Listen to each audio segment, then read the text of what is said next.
მადლობა პირველ რიგში მობრძანებისთვის ყველას, მადლობა მმართველობის სკოლას ორგანიზებისთვის დღევანდელი დისკუსიის, ასევე დიდი მადლობა პირველ რიგში დისკუსიის მონაწილეებს. დღევანდელი განსახილველი თემა ნამდვილად აქტუალურია და თან ძალიან მნიშვნელოვანი, განსაკუთრებით ჯიპას კონტექსტშიც და მინდა გითხრათ, ჩვენ შენობასთან დაკავშირებით ჯიპა დაარსდა როგორც საჯარო მმართველობის მიმართულებით ცოდნის შემომტანი ამ ქვეყანაში და პირველი ესეთი შედარებით დიდი ზომის კონფერენცია, რაც ჩვენთან ტარდება, ზუსტად ამ თემას ეძღვნება. სამწუხაროდ 30 წლის თავზე ცოტა უფრო შედარებით რთულად განსახილველი ტოპიკია დღევანდელი, თუმცა ცხადია გამოცდილებაც დიდი არსებობს ჩვენ ქვეყანაში, როგორც ექსპერტული, ისე საჯარო სამსახურის დონეზე და იმედი გვაქვს, რომ მომავალი კიდევ უფრო უკეთესი იქნება. სიტყვას გადავცემ დღევანდელი შეხვედრის დისკუსიის მოდერატორს, ჯიპას აკადემიური გუნდის წარმომადგენელს გვანცა ბესერიას და გვანცა გაუძღვება დღევანდელ დისკუსიას ჩვენს პატივცემულ სტუმრებთან ერთად. დიდი მადლობა კიდევ ერთხელ მობრძანებისთვის და ფორმატი როგორც ვიცი იქნება ჯერჯერობა დისკუსია და შემდგომ კითხვა-პასუხი დარბაზიდან. დროს და ყველაფერი დანარჩენს გვანცა. მადლობა თედო. მოგესალმებით ყველას. პირველ რიგში დიდი მადლობა მობრძანებისთვის და ამ თემით დაინტერესებისთვის. დარწმუნებული ვარ, ყველასთვის მნიშვნელოვანი თემაა საჯარო სამსახურის რეფორმა და ეხლა რა ცვლილებებზეც უნდა ვისაუბროთ, განსაკუთრებით ეს საკითხი, იმიტომ რომ სერიოზული, ასე ვთქვათ, ისეთი ცვლილებებია, რომელსაც თედომ როგორც თქვა 30 წლის წინ კი არა, 2 თვის წინაც ვერ წარმოვიდგენდით. უბრალოდ ეხლა ამ სიტუაციაში, ამ საკითხზე თუ მოგვიწევდა საუბარი, მაგრამ დარწმუნებული ვარ საინტერესო იქნება, იმიტომ რომ პანელის მონაწილეები ძალიან საინტერესო გამოცდილი ადამიანები არიან. საჯარო მმართველობის რეფორმის დასაწყისიდანვე გულშემატკივრობენ და სხვადასხვა პერსპექტივით იყვნენ ჩართულები ამ პროცესში და დარწმუნებული ვარ ძალიან საინტერესო დისკუსიაც გვექნება დარბაზის შემადგენლობიდანაც თუ გადავხედავთ დარბაზის შემადგენლობასაც. ძალიან დიდი მადლობა მინდა გადაუხადო ჯიპას და მმართველობის სკოლას ამ შესაძლებლობისთვის და ორიოდ სიტყვით შესავალი მინდა გავაკეთო ამ კანონთან დაკავშირებით. ზოგადად ჩემთვის ძალიან ემოციურია ხა ამ თემაზე საუბარი, გულწრფელად რო გითხრათ, იმიტომ რომ ეხლა მე წარმოვადგენ ჯიპას ასისტენტ პროფესორს, მაგრამ მანამდე მუშაობდი საჯარო სამსახურის ბიუროში და ამ რეფორმის საწყისიდან, ამ კანონის საწყისიდან, მოკლედ ამ პროცესის მონაწილე ვარ კონსულტაციების მეთოდური მხარდაჭერის კუთხით და საკმაოდ ემოციური აღმოჩნდა ეს ცვლილებები, რომელიც ამ კანონმა შემოგთავაზა თუ საქართველოს პარლამენტმა შემოგთავაზა. ძირეულად იცვლება და ყველა ის პრინციპი, რომელიც საჯარო სამსახურის შესახებ კანონმა შემოგთავაზა 2015 წელს, აბსოლუტურად კითხვის ნიშნის ქვეშ დადგა, ხო? გარდა იმისა, რომ სისტემურობა დაკარგა ამ კანონმა, სხვა ნებისმიერ პროცესს, რომელიც უკავშირდება საჯარო სამსახურს, ერთიანს, კარიერულ სისტემას, იმ პრინციპებს, როგორიც არის მიუკერძოებლობა, პოლიტიკური ნეიტრალიტეტი, ზოგადად პროფესიონალიზმი, ხო? ანუ ამ ყველა პრინციპთან მიმართებით ეს ცვლილებები აღმოჩნდა აბსოლუტურად არათავსებადი. და შესაბამისად მე HR-ს წარმოვადგენდი საჯარო სამსახურის ბიუროში და ამ ნაწილშიც ადამიანური რესურსების მართვის პროცესებიც აღარ არის ისეთი აქტუალური, აღარ იქნება ისეთი აქტუალური ამ ცვლილებების ფონზე, ხო? იმიტომ რომ ცვლილებები ძირითადად შეეხო კარიერული სისტემის ძირითად მამოძრავებელ ძალას, ეს არის მენეჯერული რგოლი, რომელმაც უნდა მართოს პროცესები და სამწუხაროდ ზუსტად მენეჯერული რგოლი აღმოჩნდა არასტაბილურ სიტუაციაში, ხო, ეხა არავის აღარ აქვს გარანტია, იმიტომ რომ მიბმულია კონკრეტული პოლიტიკური თანამდებობის პირების ვადაზე. ხშირ შემთხვევაში ეს ვადაც საკმაოდ ესეთია, არაპროგნოზირებადი, ხო, მით უმეტეს ჩვენს ქვეყანაში მიმდინარე მოვლენებსაც თუ გავითვალისწინებთ. მოკლედ ეს ძალიან მოკლე შესავალი, რაც მე მინდოდა მეთქვა და გულწრფელად რო გითხრათ, მიხარია ხა რომ კითხვები უნდა დავსვა და მე არ უნდა ვილაპარაკო ამ კანონზე, იმიტომ რომ არ ვიცი რამდენად ხო შევძლებ ამ ემოციების მართვას. წარმოგიდგენთ ჩვენი პანელის მონაწილეებს და დიდი მადლობა მათ აქ მობრძანებისთვის და მონაწილეობისთვის. სალომე საღარაძე, რომელიც წარმოადგენს საქართველოს ახალგაზრდა იურისტთა ასოციაციას, საიას იურისტია. ნინო კაპანაძე, პლატფორმა კომენტარი, ანალიტიკოსი იურისტი, ქეთევან ცანავა, რომელიც არის საჯარო მმართველობის ექსპერტი და ლევან სამადაშვილი, საჯარო მმართველობის კონსულტანტი. და მინდა რომ სალომეთი დავიწყო პირველი კითხვა, იმიტომ რომ სანამ უშუალოდ ამ რეფორმაზე და ამ ცვლილებებზე გადავალთ და უფრო კონკრეტულად ვისაუბრებთ, რა შეიცვალა და რატომ არის ესეთი პრობლემური და ზოგადად რა გავლენას მოახდენს ეს ცვლილებები საჯარო მმართველობის რეფორმაზე, მანამდე მინდა რომ ცოტა დიდ სურათში დავინახოთ ეს საკითხი და დიდ კონტექსტში განვიხილოთ მოკლედ ეს ცვლილებები, იმიტომ რომ ესე ცალკე მარტო საჯარო სამსახურის შესახებ კანონი არ შეცვლილა, ხო?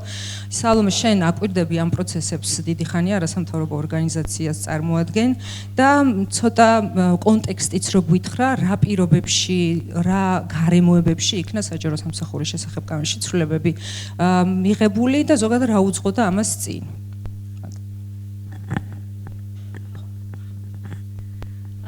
მადლობა ძალიან დიდი, მადლობა ჯიპას პირველ რიგში მოწვევისთვის და ჩემთვის სიმართლე გითხრათ პატივი არის აქ ყოფნა დღეს, იმიტომ რომ მე აქ ვისწავლე, ჯიპაში ვისწავლე იმ პრინციპების პატივისცემა და ის პრინციპები, რასაც დღეს რეალურად ფეხქვეშ თელავენ, სიმართლე რო გითხრათ და უხეშადაც არ მინდა რომ გავმივიდეს, მაგრამ რეალურად ასეა. და მართალი ხარ, გვანცა საჯარო სამსახურის შესახებ კანონში ცვლილებები რაც შევიდა, ეს არ არის ერთადერთი ცვლილება, რაც ბოლო პერიოდში, ესე ვთქვათ, პარლამენტმა მიიღო და დაინიცირა, ეს არის ერთ-ერთი იმ რეპრესიული და არადემოკრატიული ცვლილებების, რაც დეკემბრის, ესე ვთქვათ, ბოლოს დაინიცირდა და პარლამენტში თვითგამოცხადებულმა პარლამენტმა, ესე რომ ვთქვათ, მიიღო.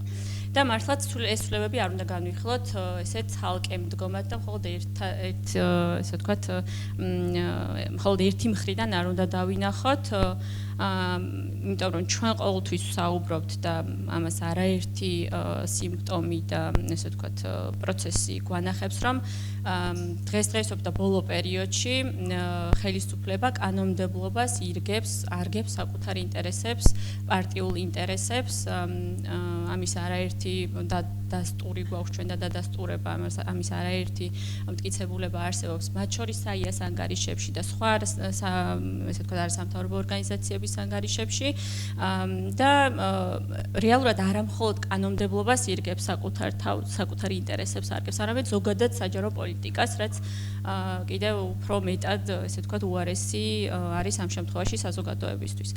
რეალურად ამის სიმპტომები ბოლო პერიოდში რამდენიმე წელია, რასაც ჩვენ ვხედავთ, არასამთავრობო ორგანიზაციები და საია და ეს დაიწყო რა შეიძლება ითქვას, რომ კიდევ უფრო მეტად გამწვავდა მაშინ, როდესაც მმართველმა პარტიამ უარი თქვა ღია მმართველობის რეფორმაზე, უარი თქვა ანტიკორუფციულ პოლიტიკის განხორციელებაზე, უარი თქვა და შეაჩერა ფაქტიურად მთლიანად გამოფიტა საჯარო მმართველობის რეფორმა და შექმნა ისეთი ინსტიტუციები, სადაც ჩვენ როცა ვცდილობდით, რომ აი დემოკრატიული პროცესები ყოფილიყო, დამოუკიდებლობა გაძლიერებულიყო, ამ ინსტიტუციებს რეალურად მთლიანად მოაშორა ის საფუძველი და ფუნდამენტი, რაც უნდა დაშენებულიყო და აუცილებლად მივალთ იქამდე, როგორ გადაიზარდა უკვე ამ ცვლილებებში, ხო, ეს ყველაფერი, მაგრამ მანამდე, როდესაც ჩვენ ვცდილობდით, რომ ეს ყველაფერი გაგვეკრიტიკებინა, მონიტორინგი ჩაგვეტარებინა,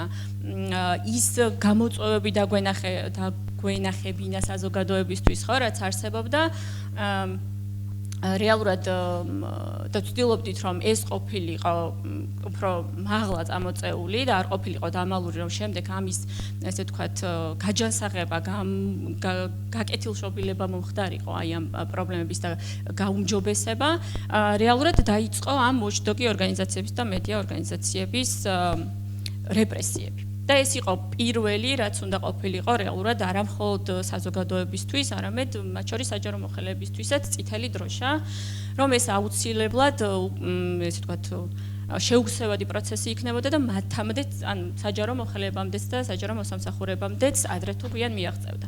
ანუ პირველი, ვის მიმართაც მოხდა მსგავსი რეპრესიები, იყო სამოქალაქო საზოგადოება. და ჩვენ ეს ერთ-ერთი, ესე ვთქვათ, ასეთი ნათელი და ცხადი მაგალითი იყო რუსული კანონის მიღება გასულ წელს. ამის შემდეგ უკვე რა თქმა უნდა ლეგიტიმური პროცესები დაიწყო და პროტესტი დაიწყო საზოგადოების მხრიდან და ერთადერთ ალბათ გამოსავლად თქვენს და ჩვენს სამოქალაქო ასე ვთქვათ არასამთავრობო ორგანიზაციის წარმომადგენლები ხედავდით ოქტომბრის არჩევნებში. იმიტომ რომ მართლ პარტიას არ ესმოდა არც საზოგადოების და ის საკუთარ ინტერესებზე მაღლა აყენებდა საზოგადოების ინტერესებს, არ ესმოდა არც საერთაშორისო ორგანიზაციების და საერთაშორისო აქტორების, ამიტომ ჩვენ ხედავდით ერთადერთ გამოსავალ არჩევნებს. აქვე ვიტყვი რომ SAIA არის ერთ-ერთი ორგანიზაცია სადამკვირვებლო, რომელიც არა მხოლოდ არჩევნების კეჭისყრის დღეს აკვირდება, არამედ მანამდე წინასაარჩევნო პერიოდს და აკვირდება ასევე მას შემდეგ არჩევნების შემდეგ პერიოდს და დავებსაწარმოებს სასამართლოში და რეალურად არც ეს აღმოჩნდა ჩვენთვის ესე ვთქვათ გარდამტეხი პერიოდი. და პროცესები უფრო უკან წავიდა ვიდრე წინ. აღმოჩნდა რომ არჩევნების დროსაც არ აპირებდა ხელისუფლება რეალურად ამის დანებებას იმ ესე ვთქვათ უკუთვლის რაც დაწყებული ჰქონდა და არჩევნებში ჩვენმა სადამკვირვებლო ორგანიზაციამ და არა მხოლოდ ჩვენმა SAIA-მ გულისხმობს SAIA-ს, არამედ სხვა ორგანიზაციებმაც და საერთაშორისო სადამკვირვებლო ორგანიზაციებმაც ძალიან ბევრი დარღვევა გამოავლინეს და დაწყებული ალბათ ელემენტარული ესე ვთქვათ ტექნიკური პრობლემებიდან დასრულებული, გაგრძელებული ადმინისტრაციული რესურსის გამოყენებით, დასრულებული იმით, რომ ყველაზე მნიშვნელოვანი პრინციპები, საარჩევნო პრინციპები დაირღვა ამ არჩევნების განმავლობაში, ესე ვთქვათ, პერიოდში და რეალურად ეს იყო არჩევნების ძალიან უხეში პრინციპების დარღვევა, გულისხმობ ფარულობის დარღვევას და ამ შემდეგ, რაც ჩვენმა აუდიტორიამ ისედაც კარგად იცის. თუმცა ჩვენ არ გავჩერდით ამაზე და SAIA აგრძელებდა დავას სასამართლოებში, თუმცა სასამართლოც არის მათი, ასე ვთქვათ, ამ ხაზის გაგრძელება იმის რომ ჩვენ ვერ ვნახეთ ვერც სასამართლოში შესაბამისი პასუხი და დავებს ფაქტიურად არ ჰქონდა არანაირი პერსპექტივა. გარდა ერთისა თეთრი წყარო სასამართლოში სადაც მოვიგეთ, თუმცა რა თქმა უნდა ეს საქმეც შემდეგ უკვე სააპელაციოში მათაც სასარგებლოდ გადაწყდა და რეალურად ყველაფერი კეთდებოდა იმისთვის რომ სამოქალაქო საზოგადოებას არ ესაუბრა, არ ელაპარაკა ის ესე ვთქვათ პრობლემები რაც არსებობდა ესე ვთქვათ ყოფილიყო დამალული, დაფარული და სწორედ აი ამისკენ იყო მომართული ყველაფერი. თუმცა ხო, სანამ ესე ვთქვათ კიდევ იმ სხვა კანონებზე გადავალთ, ხო, რაც პარლამენტმა აი უკვე ამ არჩევნების შემდეგ თვითაღიარებულმა პარლამენტმა, ხო, ეს ძალიან მნიშვნელოვანი პასაჟია, იმიტომ რომ რეალურად ვინ მიიღო ეს კანონები, ესეც ძალიან მნიშვნელოვანია, იმიტომ რომ როდესაც მოხდა ამ არჩევნების გასაჩივრება საკონსტიტუციო სასამართლოში არჩევნების შედეგის საქართველოს პრეზიდენტის მიერ, პარლამენტს არ შეეძლო რეალურად მანდატები და უფლებამოსილება ეცნო და მანდატები მიეცა პარლამენტარებისთვის, მანამ სანამ საკონსტიტუციო სასამართლოს გადაწყვეტილება არ იქნება. თუმცა ისინი ამასაც არ დაელოდნენ. 25 ნოემბერს შეიკრიბა ქართული ოცნების ესე ვთქვათ წევრები, მათ ცნეს 150-ვე დეპუტატის უფლებამოსილება პარლამენტში. ამის შემდეგ რამდენიმე დღეში მთავრობითაც დაამტკიცეს, უკვე აღმასრულებელი ხელისუფლების წარმომადგენლები, ანუ დააკომპლექტეს მთავრობა და ნდობა გამოუცხადეს და რამდენიმე კვირაში ამ პირებმა აირჩიეს პრეზიდენტი. ანუ რეალურად მოცემულობა გვაქვს ისეთი, რომ საპარლამენტო რესპუბლიკაში, იქ სადაც ძალიან მნიშვნელოვანია ძალთა ბალანსი სამივე შტოს შორის, არანაირი ძალა არსებობს, მაგრამ არ არსებობს ბალანსი. და ბალანსი საერთოდ სიტყვა ყველა ინსტიტუციიდან ამოღებულია, არ არსებობს ინსტიტუცია, სადაც ახლა ჩვენ შეგვიძლია რომ მივმართოთ, მიუხედავად რომ ჩვენ ყველა გზას ვცდილობთ რომ გამოვიყენოთ, მივმართოთ და იქიდან რაიმე დადებით შედეგს ველოდეთ. და ალბათ ეს ყველაფრის თქმელია უკვე, ვიდრე მე შემიძლია რა თქმა უნდა ბევრი შეგვიძლია რომ ამაზე ვისაუბროთ, მაგრამ ეს ერთ-ერთი ინდიკატორია და მაჩვენებელია იმის რომ რეალურად კანონის უზენაესობა, დემოკრატიულ პრინციპები და ინსტიტუციების დამოუკიდებლობა ამ ქვეყანაში შეუძლებელია რომ აი იმ მსგავს მართვაში განხორციელდეს, ხო? და ხო, ეს იყო რეალურად ის პარლამენტი, რომელმაც შემდეგ დეკემბრის ესე ვთქვათ ბოლოს დაინიცირა ეს ცვლილებები. და არა მხოლოდ საჯარო სამსახურის შესახებ კანონში ცვლილებები, არამედ სხვა მნიშვნელოვანი ცვლილებები, რაც თქვენი ყურადღება ასევე მინდა რომ გავამახვილო, იმიტომ რომ რეალურად ხელისუფლება არა მხოლოდ არასამთავრობო ორგანიზაციების ესე ვთქვათ რეპრესიაზე წავიდა, რეპრესიები განახორციელა, არამედ უბრალო მოქალაქეების, იმიტომ რომ ცვლილებები შევიდა შეკრებისა და მანიფესტაციების კანონში, ადმინისტრაციული სამართალდარღვევათა კოდექსში, რომელიც და საარჩევნო კოდექსში.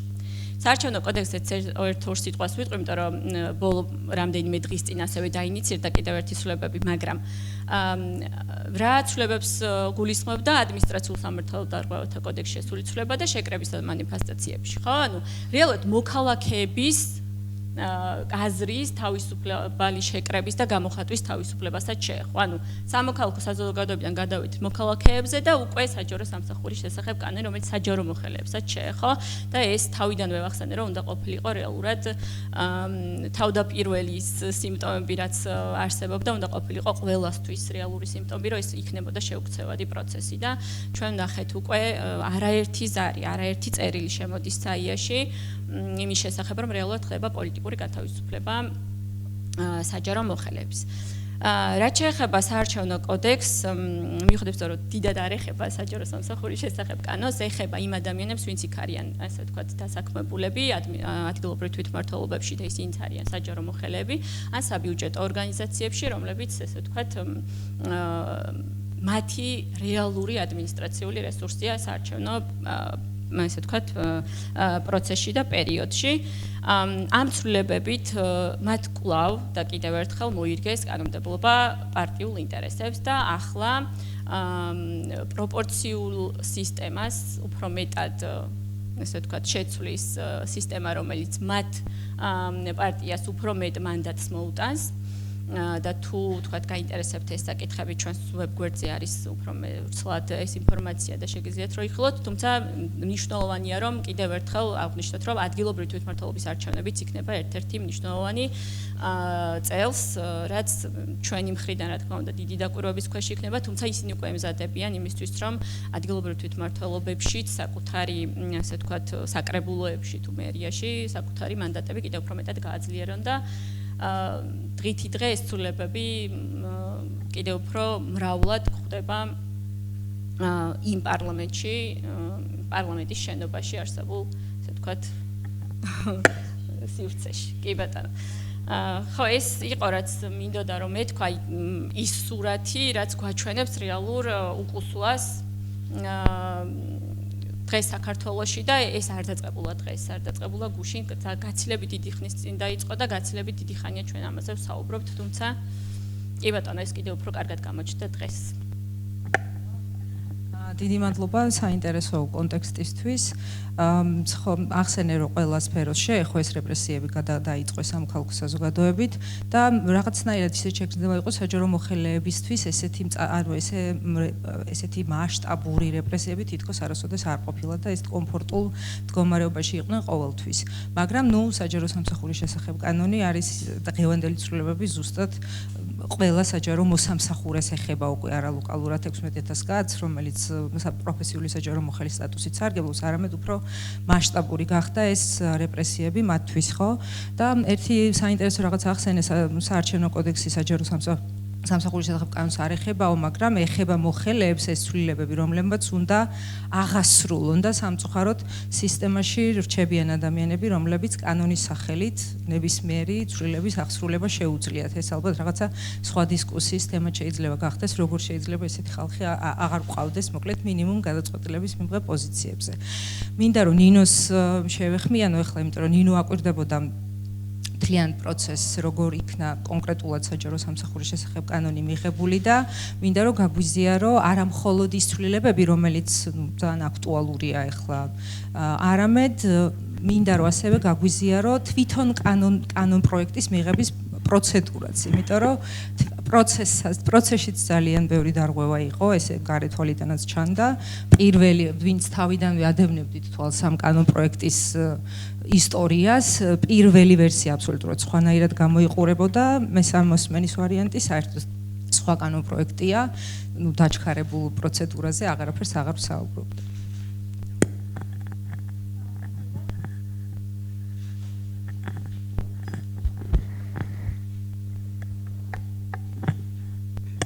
მადლობა გონცა, მადლობა თქვენს მობრძანებისთვის და ასევე ჯიპას ამ საინტერესო დისკუსიის ორგანიზებისთვის. მე დავიწყებ როგორც გვანცამ თქვა, მე ვეძახია რუსულ კანონს საჯარო სამსახურისთვის ამას. სალომე მახსენა, რომ ეს კანონი მიიღო არალეგიტიმურმა თვითგამოცხადებულმა პარლამენტმა, თუმცა მათ აღსრულებაში ეს ნამდვილად არ შეუშლით დღეს, ხო, რამდენადაც ვაღიაროთ თუ არ ვაღიაროთ ის პარლამენტი და მის მიერ მიღებული გადაწყვეტილებები აღსრულების ძალიან ისეთ აქტიურ პროცესშია უკვე. პირველ რიგში დავიწყოთ თვითონ პროცედურით, ხო?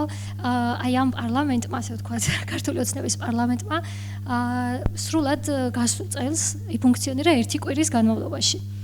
თუმცა მოასწრო და ათეულობით ისეთი ბრუტალური კანონების მიღება, რომელიც აი აბსოლუტურად ყველა სფეროს, ყველა ძირითად უფლებას შეეხო, მე მგონი. და ეს საჯარო სამსახურის მიმართულებაც არ ყოფილა გამონაკლისი. ეს კანონები მიიღეს 1 კვირის განმავლობაში. ერთ დღეს 2 მოსმენაც კი ტარდებოდა და დამას დამატებით 2 კომიტეტი, 2 პლენარული სხდომა და იმდენად ეჩქარებოდათ ეს ყველაფერი, რომ მხოლოდ ამაზე იყო გადაგებული ერთ-ერთი პარასკევი. იყო მთლიანად ამ კანონზე დათმობილი. და მოკლედ ახლობით 2 კვირის შემდეგ, როდესაც უკვე მათ მიერ არჩეული პრეზიდენტმა ასე ვთქვათ, ფიცი დადო, იმავე დღეს მოაწერა ამ კანონებს ხელი, ძალიან გვიან გამოქვეყნდა და ზუსტად 1 საათი იყო დარჩენილი მის ამოქმედებამდე, როდესაც ეს კანონ პროექტები გამოქვეყნდა. ესეთ რა თქმა უნდა პრობლემა იყო პროცედურის ნაწილში. მე დავყოფდი აი საჯარო სამსახურის კანონის ცვლილებებს 3 ბლოკად, შინაარსობრივად 3 საკითხს ეხებოდა. მოდით დავიწყოთ რეორგანიზაციის თემით, რომელიც ფაქტობრივად უნდა ყოფილიყო ერთადერთი მიზანი ამ კანონის, როდესაც თავიდან დააანონსეს, რომ რეორგანიზაციის პროცედურა უნდა დავხვეწოთ, გავაჯანსაღოთ და ასე შემდეგ და მართლაც იმ პროექტის 90% ეხებოდა რეორგანიზაციას. იყო ძალიან მძიმე ეს წესები, თუ აქამდე რეორგანიზაცია ხდებოდა გარკვეული რაღაც წინაპირობების საფუძველზე და მოხელე შეიძლება გათავისუფლებულიყო მხოლოდ რეორგანიზაციის შედეგად შტატების შემცირების გამო, ისიც დასაბუთებით, ქართულ ოცნებამ გადაწყვიტა, რომ თუ კი მოხელეს ფუნქცია შეეცვლებოდა ან დაემატებოდა, თუნდაც ის თანახმა ყოფილიყო და თუნდაც ის აკმაყოფილებდეს დაუშვათ აი იმ ახალ ფუნქციებს, ეს პროცესი ავტომატურად რეორგანიზაციას იწვევდა და პირი ავტომატურად თავისუფლდებოდა თანამდებობიდან.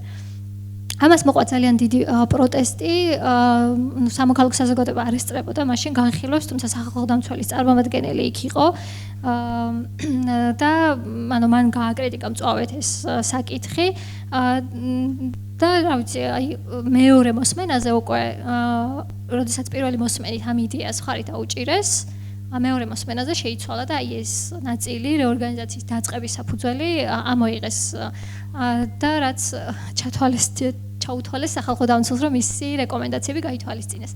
თუმცა რეორგანიზაციის ნაწილში დარჩა ის ესე იგი ძალიან მძიმე რეგულაციები, რომელიც თავიდანვე ჰქონდათ. ერთი ის არის, რომ როდესაც რეორგანიზაცია დაიწყება საჯარო სამსახურში და რომელიმე პირი გათავისუფლდება, მას აღარ სთავაზობენ ტოლფას თანამდებობას ან იმავე სამსახურში ან სხვაგან, ის ავტომატურად თავისუფლდება და ერთადერთი გარანტია თუ შეიძლება დავარქვათ ამას, მხოლოდ რეზერვში შეიძლება ჩაირიცხოს მისი თანხმობის შემთხვევაში.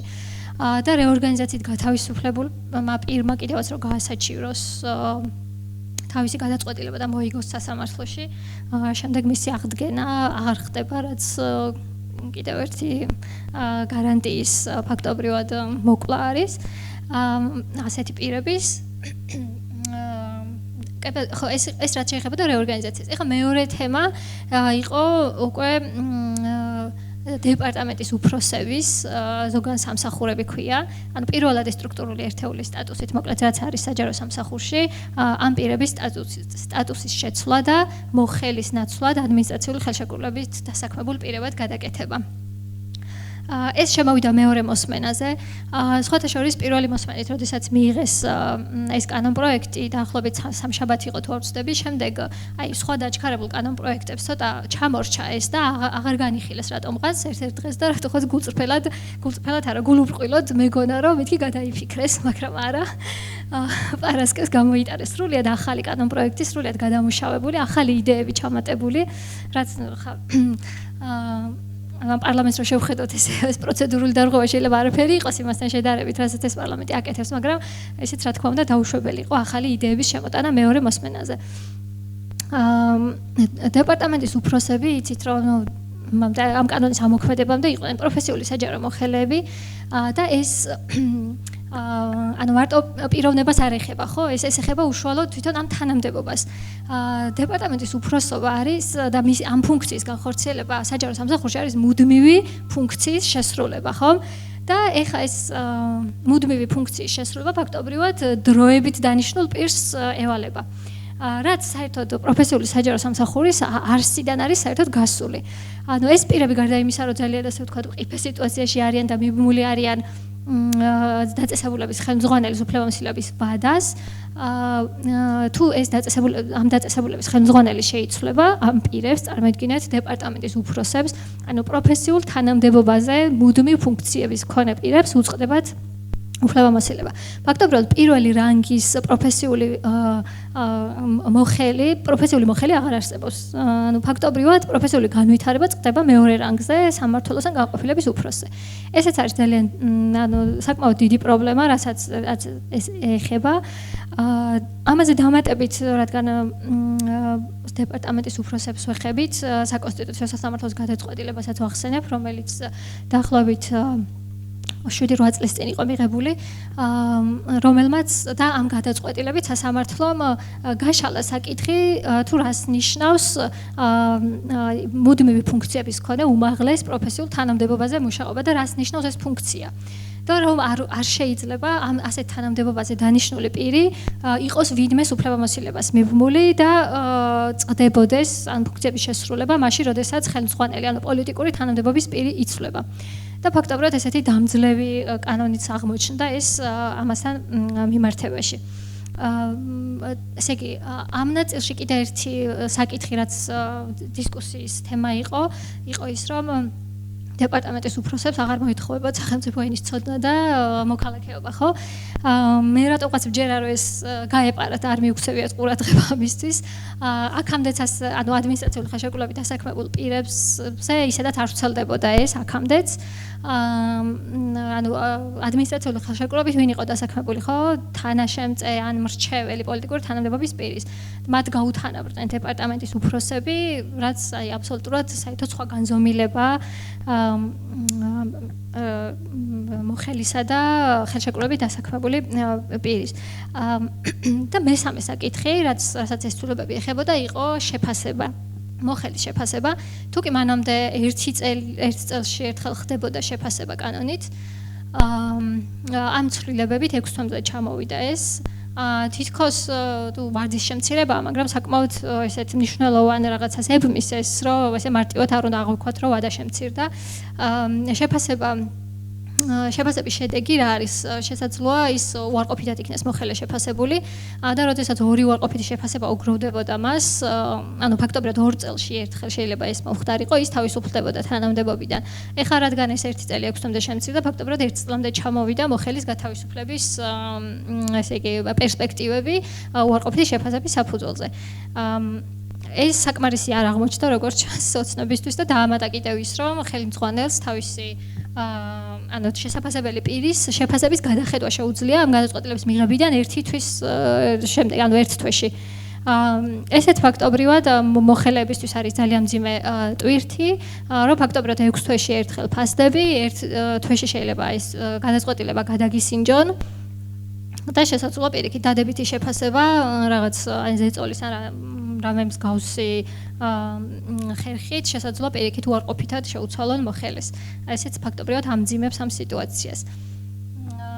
და ამოქმედების ვადა იყო კიდევ მნიშვნელოვანი, სულ თავიდან ეს პროექტი განზრახული იყო, რომ უნდა აიმოქმედებინათ აპრილიდან, ანუ ფაქტობრივად რაღაცა ვადა იყო დარჩენილი, რაღაცა ვადა არსებობდა, რა პერიოდშიც საჯარო სამსახური აზრზე მოსვლა შეძლებდა, ალბათ დაიჯერებდა მაინც რაც უპირებდნენ მას, თუმცა ესეც შეიცვალა, რა თქმა უნდა და გადმოწიეს მაქსიმალურად უკიდურეს ვადამდე გამოქვეყნებისთანავე და გამოქვეყნება კი გითხარით, რომ 1 საათით ადრე გამოქვეყნდა, 1 საათში შუაღამისას შევიდა ესა გამოქვეყნდა მაცნეზე და რა ვიცი 2 დღის შემდეგ უკვე ყველა ცვლილება უკვე ძალაში იყო დეპარტამენტის უფროსები გახდნენ ხელშეკრულებით დასაქმებული პირები რომლებსაც ძალიან დიდ ნაწილს შეუწყვიტეს ხელშეკრულებები ეს ხო ასევე არ გამორჩეს სიპებში დასაქმებულ პირებს ხელმძღვანელებს ანუ რეორგანიზაციის ნაწილიც და ეს ფაქტობრივად ხელშეკრულების მოშლის ნაწილიც რამაც ფაქტობრივად გაუადვილა კანონის მიღმა ანუ ხელშეკრულებით დასაქმებულ პირებზეც კი გავიდა ძალიან მარტივად ეს რუსული კანონი ეს იყოს თლიანად აი ზოგადი მიმოხილვა რასაც ეს ეხებოდა კითხვებს შემდეგ პასუხები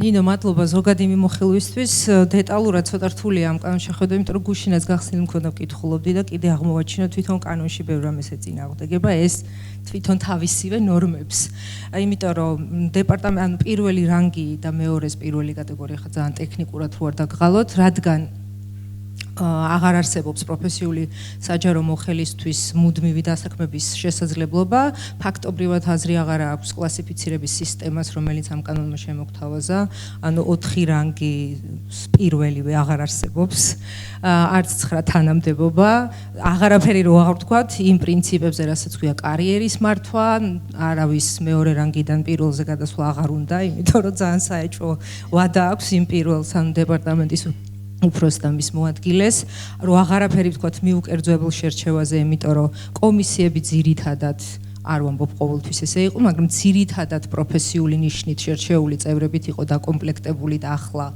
ადმინისტრაციული ხელშეკრულებით დასაქმებული პირი უხელმძღვანელებს და ნუ აღარაფერს ვამბობ პოლიტიკურ ნეიტრალიტეტზე, იმიტომ რომ პარალელური დისკუსიები არსებობს, რომ თითქოს პოზიციურ საჯარო სამსახურზე გადავდივართ, მაგრამ ადმინისტრაციული ხელშეკრულება არ არის მაინც დასაქმების ის ფორმა, რომელიც არ აქვს მნიშვნელობა, რომელი ტიპის სისტემას აშენებ, ხო? შესაძლებელი იქნებოდა შრომითი ხელშეკრულების გამოყენება. ანუ აქაც მგონია, რომ მიზანმიმართულად იქნა ის ხელშეკრულების ფორმა შერჩეული, რომელიც პირდაპირ არის მიბმული პოლიტიკური თანამდებობის პირს, რომ გარანტირებული არაფერი არ კონდეს დეპარტამენტის უფროს და მისი გადაწყვეტილებები შეფასებასთან დაკავშირებითაც შეუძლია ზემდგომა გადახედოს, ანუ ნიშნავს, რომ მომდენო შეფასებაზე დიდად აღარ იფიქრებს ახლა ეს დეპარტამენტის უფროსი და იმას დაწერს, რაც მის ხელმძღვანელს უნდა, ხო?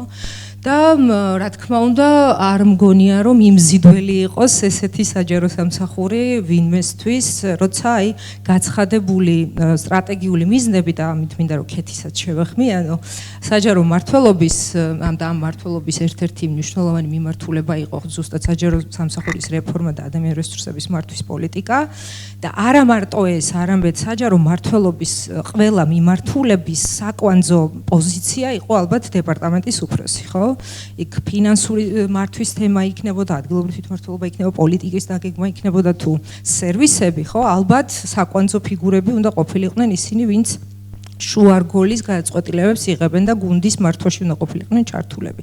და ახლა მაინტერესებს შენ წლების განმავლობაში ხელმძღვანელობდი საჯარო მმართველობის რეფორმას და აი ეს მსგავსი ცვლილებები რა ზიანს აყენებს ზოგადად ამ გაცხადებულ სტრატეგიულ მიმართულებას და ხო არ ვიცი რა საფრთხეს უქმნის ზოგადად საჯარო მმართველობის რეფორმას.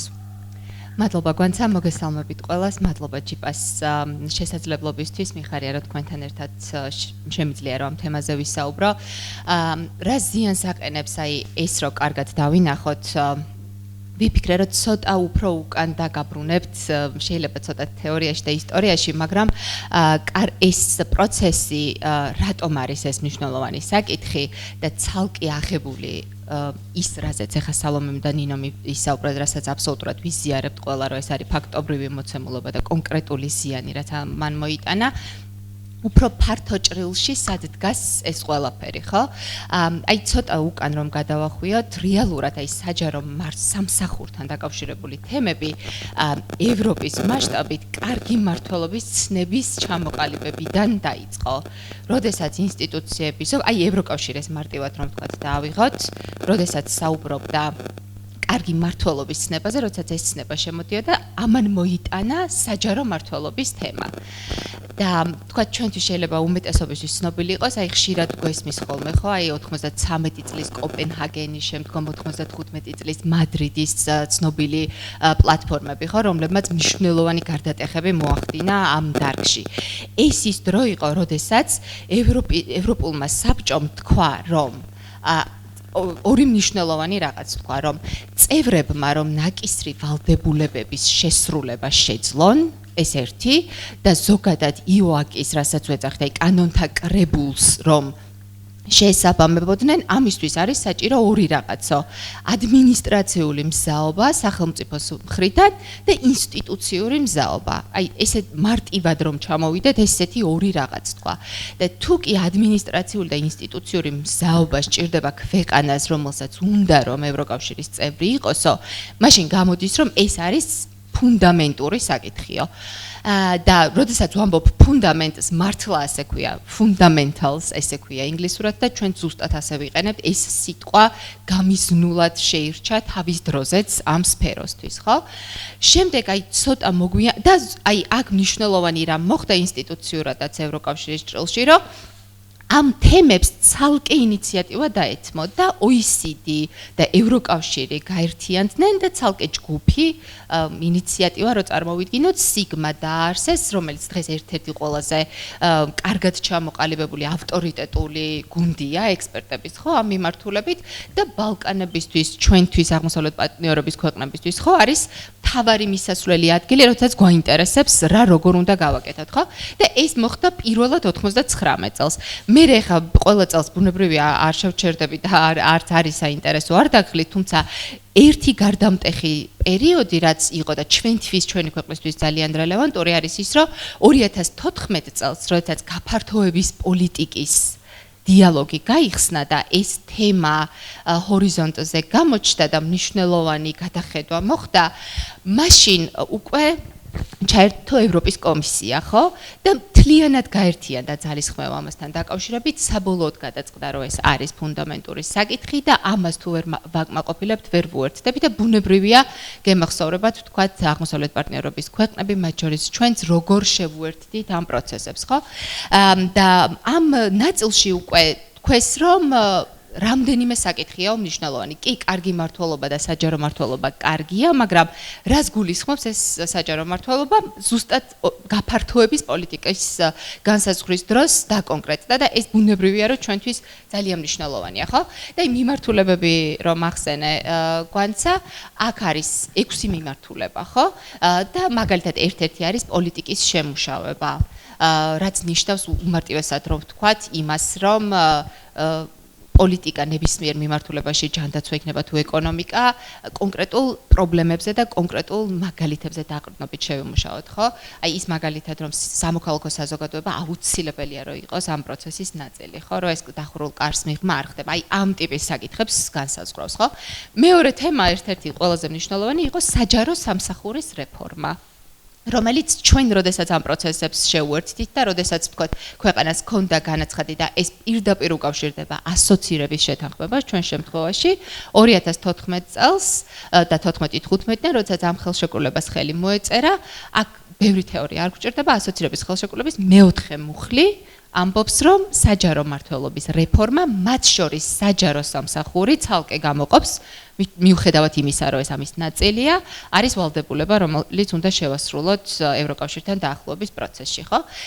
არის კიდევ სერვისების მიწოდება და სხვა მიმართულებები, რაც შეიძლება ამ დიალოგისთვის არ არის მნიშვნელოვანი, თუმცა ძალიან მნიშვნელოვანია, რომ ყველა ისეთი თემაა შერჩეული, რომელიც საბოლოოდ მოქალაქეზეც გადის და ინსტიტუციების სიძლიერეს და ზოგადად აი მყარად გაქვს თუ არა მმართველობა, ამას ემსახურება, ხო? ბოლო პერიოდში რაც მნიშვნელოვანი მოხდა, იყო ის, რომ 2023 წელს ევროკავშირმა მეთოდოლოგია განაახლა და ზუსტად და დეტალებში გაწერა, რას ითხოვს ქვეყნისგან, რომელსაც უნდა გაწევრების პროცესში მონაწილეობა. ხო, თუ კი წლების წინ შედარებით მეტნაკლებად ბევრი კითხვის დასმა გვიწევდა, რომ აი აქ რა იგულისხმება, ეს ასე ხომ არ არის და ასე შემდეგ. დღეს 1000-მდე ინდიკატორია გაწერილი, ძალიან ბევრი პრინციპი და უბრალოდ სახელმძღვანელოა, რომელიც შეუძლიათ რომ წინ დაიდონ და ქვეყნის კონტექსტიდან გამომდინარე ბუნებრივია არაფერი არ არის 2x2 და ქვეყნები განსხვავდებიან გადმოიტანოს და ასახოს ხო ერთი მნიშვნელოვანი რაც მოიტანა ახალმა მეთოდოლოგიამ ხო და ევროკავშირმა ახალი მოთხოვნები წამოწია ერთი ეხმიანება კარგად აი სალომემ ახსენა რომ აი ამ მოყოლის პროცესში ხო ამ ხარვეზების თქვათ ვერ ავწდით იმას რომ გვეხსენებინა სასამართლო პარლამენტი ხო და ეს არ არის მარტო აღმასრულებელი ხელისუფლების ნაწილი და თქვათ აღმასრულებელში პრობლემა ზუსტად ეგ აქვს დანახული ახალ მეთოდოლოგიაში სიგმასაც და ამბობს რომ ჩვენ აღარ ვლაპარაკობთ მარტო აი ვიწროთ აღმასრულებელ ხელისუფლებაზე ვამბობთ რომ ამ პროცესის ნაწილია პარლამენტი ადგილობრივი თვითმმართველობა სასამართლოც რაც სალომემ ახსენა და ასევე მნიშვნელოვანია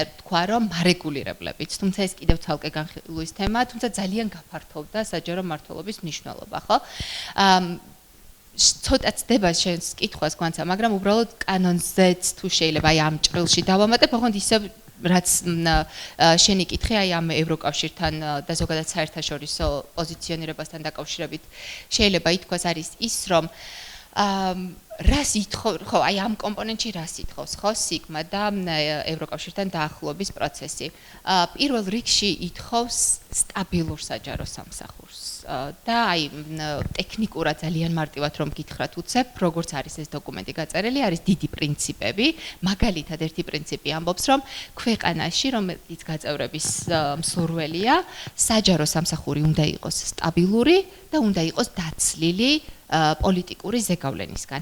ეს ეხა ხო ძალიან ზოგადი განაცხადია, მაგრამ მას მოყვება ქვე ინდიკატორები, რომელიც ზუსტად გეუბნება მათი ხედვით, როგორ უნდა მიაღწიო ამას.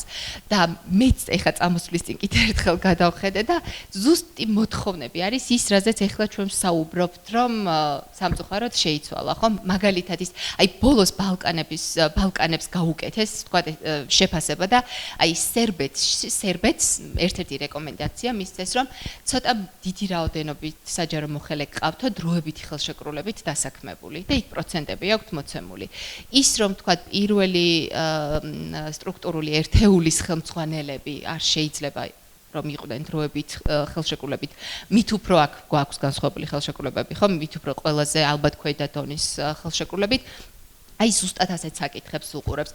მაგალითად უყურებს იმას, როგორ არის განაწილებული პოლიტიკური და ადმინისტრაციული სისტემა, იმიტომ რომ საჯარო სამსახური სხვა მიზნით მუშაობს, ხო? და პოლიტიკური მდგენელი მისგან სრულად დისტანცირებული ვერ არის, მაგრამ არის მკვეთრი განსხვავებები, ხო? აი ზუსტად ასეთ თემებს ეხმიანება, სიგმა ასე შეაფასა ბალკანების ქვეყნები და პრინციპში იყო მოლოდინი ჩვენ შემთხვევაშიც, რომ რიგში შემდეგი ვიქნებოდით ჩვენს ამ შეფასებაში, რომ კონკრეტული რეკომენდაციები მიგვეყო. ცვლილებებთან დაკავშირებით ერთს დავამატებდი, რომ აი მაგალითად რეორგანიზაციასთან დაკავშირებით სრულად ვიზიარებ, რაც ნინომ ახსენა, მაგრამ სამართლიანობისთვის ალბათ უნდა ითქვას, რომ რეორგანიზაცია სამართლებრივად მანამდეც იყო ერთ-ერთი ყველაზე ხარვეზიანი და ამაზე არავინ არ საუბრობდა. არავინ. მე არ მახსენდება ყოველ შემთხვევაში, მე მახსოვს მხოლოდ შიდა ძალიან ისეთი დასაწყისი საუბრები ხომ არ უნდა გადაიხედოს. საჯარო მოხელის პროფესიული საჯარო მოხელის გათავისუფლება მანამდეც სამწუხაროდ არ იყო ძალიან რთული. დღეს მე როგორც ვხედავ ამ ცვლილებას რეორგანიზაციასთან დაკავშირებით ის უბრალოდ დროში შემცირდა და ბევრად უფრო მარტივი გახდა. მაშინაც მარტივი იყო და ერთადერთი სამართლებრივად ძალიან სამართლის პრინციპებთან შეუსაბამოა სასამართლოს ჭრილში, აი რაც ნინომ თქვა სასამართლოს მიმართება საერთოდ და ფუნქცია ხო როგორც არის. და აი შეფასებაზეც ერთს დავამატებდი, რომ ეს შენ ალბათ ჩემზე უკეთ და დეტალები გახსოვს, მაგრამ რეალურად აი შეფასება ჩაფიქრებული თავის დროზე იყო განვითარების მექანიზმად, ხო? და ნაკლებად სადამსჯელოდ, ამიტომ იყო თქვათ შედარებით გაწელილი პროცესი და აი ერთი ალბათ კიდევ მექანიზმი, გარდა ის რომ 6 თვეში ერთხელ შეიძლება შეფასდეს, ამაში მე დიდ პრობლემას ვერ ხედავ, შეიძლება ეს კარგიც იყოს, გააჩნია სისტემას, მაგრამ ალბათ უფრო პრობლემური იყო ჩანაწერი, თქვათ ხელფასის დაკავებასთან დაკავშირებით, რომელიც უფრო დასჯის მექანიზმს გავს და არ გავს თქვათ გამხნევებას, რომ შეიძლება განვითარდე და ეს მაინც და მაინც არ მიემართება იმას, რომ თქვათ შენ ემშვიდობები საჯარო სამსახურში ან რაღაც ამისთვის გიმზადებენ თქვათ საფუძველს. ამიტომ ეს არის ძირითადად რაც ამ შენს კითხვასთან დაკავშირებით მინდოდა გამეზიარებინა, რომ გარდა იმისა, რომ თქვათ მნიშვნელოვანი ზიანი შეიძლება მოუტანოს სისტემურად საჯარო სამსახურს, ეს თემა ცოტა უფრო მაღლა ადის, თუ კი დავინახავთ როგორც საერთაშორისო პლატფორმებში სად გვინდა რომ ვიყოთ. კეთი, დიდი მადლობა ამ კონტექსტისთვის. ბოლოს გამოვეხმაურები, გეთანხმები აბსოლუტურად. მოქმედს არა ამ ცვლილებებამდე საჯარო სამსახურის კანონის გარკვეულ ასე ვთქვათ ინსტრუმენტებს ჰქონდა რა თქმა უნდა პრობლემები. შეფასება აბსოლუტურად ფორმალური იყო და თუ ქულებსაც შევხედავთ, საკმაოდ მაღალი ჰქონდა ინფლაცია, ხო? აი ჩვენ რო თავიდან გვეგონა რომ ამას მოხელეების აწინააღმდეგოდ გამოიყენებდა მენეჯერი და უწერდა დაბალ ქულებს და გაუჩერდა სამსახურიდან, სამწუხაროდ აბსოლუტურად რადიკალურად განსხვავებული სურათი მივიღეთ. ყველას უწერდნენ მაღალ ქულებს, ეკუთვნოდა თუ არ ეკუთვნოდა და მოკლედ სადღაც 90%-იანი მაჩვენებელი ჰქონდა ბოლოს კარგის და საუკეთესო შემსრულებლის, ხო? ანუ ძალიან ფორმალური ხასიათი ჰქონდა შეფასებას. და ნუ ახლა თქვენ კარგად იცით რომ 90% არ არის ის მაჩვენებელი და არ არის არიხმიანება იმ სერვისს, რასაც თქვენ გაწვდიან საჯარო სამსახურში, ხო? თუმცა კარგი იქნებოდა რომ ჩვენ ახლა გვემსჯელა რომ ამის გაუმჯობესების გზებზე და არა გაუარესებული მდგომარეობიდან როგორ შეიძლება რომ გამოვიდეთ და ის გამოვიდეთ კი არა მე ხა ამ ცვლილებებს რო ვყურებ ისევ თავიდან უნდა დაიწყოს ხო რაღაცა საჯარო სამსახურის რეფორმაზე თუ კონცეფციაზე ფიქრი. მაგრამ ნუ კონტექსტი ძალიან მნიშვნელოვანია. ჩვენ შეიძლება გონია რომ ვიწროთ საჯარო მოხელეებს ეხებათ ახლა ეს საჯარო სამსახურის შესახებ კანონის ცვლილება, მაგრამ საკმაოდ დიდ სურათში დიდი წვლილი შეაქვს ამ რეფორმას თუ ამ ცვლილებებს, ხო? და ლევან შენთან მინდა ზუსტად ამ კითხვით გადმოვიდე, კეთიმ კი ახსენა ევროკავშირთან ინტეგრაციის პროცესზე გარკვეული აქცენტები დასვა, მაგრამ შენ წლებია უკვე ამ რეფორმას საერთაშორისო პარტნიორების თვალით უყურებ და ეხმარები და მხარს უჭერ სხვადასხვა პროექტების ფარგლებში და საინტერესოა შენი პერსპექტივა ზოგადად ასეთი ტიპის ცვლილებები რა გავლენას ახდენს საერთაშორისო პარტნიორებთან ურთიერთობის ჭრილში, ევროკავშირში გაწევრიანების ჭრილში და ზოგადად რა გამოწვევების წინაშე შეიძლება დავდგეთ რა გავართ ალბათ. მადლობა დიდი. მოგესალმებით ყველას. არ ვიცი რამდენად მუშაობს ეს მიკროფონი. მოგესალმებით. ხო, ეს აშკარად მუშაობს. ძალიან სასიამოვნოა რამდენიმე წლის შემდეგ დაბრუნება ამ ქვეყანაში როგორ თქვა, მაგრამ მშობლიურ კედლებში და ამ რა ქვია თქვენთან ერთად მაინც ძალიან სასიამოვნოა და გარკვეულწილად ისიც რთული იყო რაღაც მქონდა იმის განცდა რომ იქ ვიყავი, სადაც არ ვეკუთვნოდი და სადაც უნდა ყოფილიყავი, იქ არ ვიყავი. მოკლედ ეხა აქ რა იქნება, არ ვიცი, შეიძლება ისე წასვლელი გავხდე, მაგრამ მაინც ჯერჯერობით ახალ ჩამოსულზე შეიძლება მაინც მიხარია, რა მიხარია, არ ვიცი. რახან მეოთხე მონოლოგი გიწევთ, ამიტომ შევეცდები, რომ ძალიან გრძლად არ გამოვთქვა ჩემი სათქმელი და რამდენიმე თემას შევეხები. სანამ საერთაშორისოზე გადავალ, კიდევ აუცილებლად მინდა 1-2 სიტყვით თქვა, აი კონკრეტულად რა ზიანდება კიდე, იცი რა კუთხით, რომ ბევრს უთქვამს ჩემთვის, რომ ჩემი აღშფოთების საპასუხოდ, რომ კაი, მაინც ყველაფერი ამათი არ იყო და ეხლა ესეთი კიდე რა, რასაც უნდათ მაინც იმას აკეთებდნენ და კიდე რაღა მოხდა ამ კანონის მიღების მერე და რამდენიმე მაგალითი მინდა მოვიყვანო, რომ ერთ-ერთი ალბათ ძალიან მნიშვნელოვანი ფუნქცია საჯარო მოსამსახურის არის რაღაცა აი მრუდე პოლიტიკოსების თუ პოლიტიკოსების მრუდე მოსაზრებების და რაღაც ველური რაღაც სურვილების განეიტრალება, ხო? აი მაგალითად ჩემთვის პირადად უთხოვიათ პასპორტის ყალბი მონაცემებით გაცემა იმიტომ რომ ქვეყანა სჭირდებოდა. უთხოვიათ რომ გამეშვა ერთ-ერთი ტერიტორიული სამსახურის უფროსი, იმიტომ რომ ეხლა მთავრობა შეიცვალა ძმაო და შევპირდით ამ ხალხს სამსახურებს და ეხლა ხომ უნდა შევასრულოთ ჩვენი პირობა. უთხოვიათ უბრალოდ თანამშრომლების უსამართლოდ გაშვება, ისეთი რაღაცის გაკეთება, რაც არ იყო კანონიერი. ეს ყველაფერი უთხოვიათ როგორ? მოუთხოვიათ. იმიტომ რომ ქვეყანას ესე ჭირდება და პოლიტიკურ გუნდს შეიძლება ესე ჭირდება და ასე შემდეგ და ეს ფუნქცია ვფიქრობ აი ჩვეულებრივ საჯარო მოხელებს რომლის არ არიან პოლიტიკურები, ხო? ძალიან მნიშვნელოვანი არის, იმიტომ რომ ძალიან ბევრი რამე შეიძლება უკანონო რეალურად პოლიტიკოსმა მოითხოვოს საჯარო მოსამსახურისგან, იმიტომ რომ ის პოლიტიკურ დღის წესრიგს ასე ჭირდება.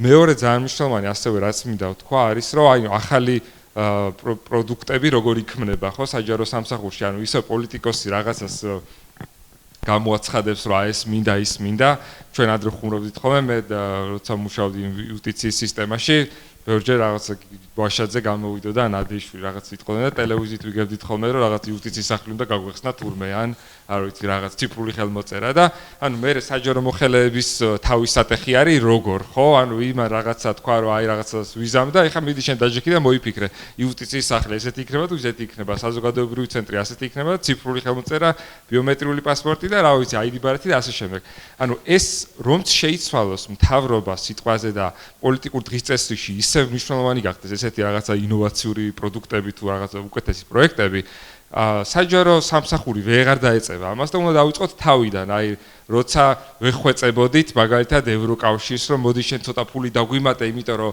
IT სპეციალისტი არ გყოფნის და ეს ვინც ყავს ამ იმით ხო ანუ ეს რაღაც არ ვიცი კომპიუტერშიკებს რო ეძახდით ხო ეს კომპიუტერშიკი ვერ გაკაჩავს ციფრული ხელმოწერის დანერგვას და ანუ ვიწყებთ მოკლედ ძალიან ბევრ რამეს ისევ ანუ ძალიან ბევრ დროს ვკარგავთ რა რაც არის კიდე ანუ უწყვეტობა ხო სერვისების უწყვეტობა და სტაბილურობა ანუ დღესაც შეიძლება ბევრ რაღაცაზე ნერვები გვეშლება რომ არ ვიცი მაგალითად დარეგისტრირება უძრავი ქონების შეიძლება რთულია და ვიღაცებს რაღაც გადაფარვებია და რაღაცები გვეშლება თქვენ რომ ეშლება თქვა თავი საჯარო რეესტრს და ამას იუსტიციის სახლში შეიძლება რიგიან რაღაცა თქვენ რომ ნახოთ მაგალითად აი ბოსნიაში სადაც ახლა ბოლოს მუშაობდი 3-4 კვირის წინაც რამდენი თვე ჭირდება ამ პროცესს ან უბრალოდ ევროპის ნებისმიერ ქვეყანაში არ ვიცი მაგალითად ესპანეთში რა დრო ჭირდება რომ ბინა გადაიფორმოთ ხო და ახლობით 3 თვემდე აი რო შეადარებთ მე ხო აი რამდენად მნიშვნელოვანი რაღაცები არის გაკეთებული ანუ IMF-საც ვეღარ ვიზამთ იმიტომ რომ იქ გადაწყვეტილებებს კობახიძეები და ისინი ხო არ იღებენ ანუ უარესი გადაწყვეტილებები იქნება მიღებული თუნდაც უბრალოდ რაღაცა ბინის დარეგისტრირების ან რაღაცა ვიღაცას რაღაცა გამორჩება ვიღაცას რაღაცა ანუ ყველაფერი უარესდება ძალიან ბევრი წლით რაც შეეხება საერთაშორისო თანამშრომლობას ხო ანუ ძალიან დიდი წვლილი ეს არის ერთი მხრივ ეს იყო რა თქმა უნდა ფინანსური მხარდაჭერა რასაც საჯარო უწყებები იღებდნენ და ვიღებდით მე თორესაც იუსტიციის სისტემაში ვიყავი და ძალიან ბევრი რაღაც მოკლედ გააკეთა USAID-ის, GAERO-ის და ნუ ცნობილი ასე ვთქვათ დონორების მხარდაჭერით, მაგრამ აქაც ძალიან მნიშვნელოვანი არის რომ შევადაროთ როგორი იყო მაგალითად მათი თანამშრომლობა საქართველოში საჯარო უწყებებთან და როგორი იყო მათი თანამშრომლობა თუნდაც უკრაინაში სადაც ასე ვიმუშავე ან ყირგიზეთში ხო ჩვენ რო ვეუბნებოდით მაგალითად ევროკავშირს რომ აი ხა უშვებთ ციფრულ ხელმოწერას და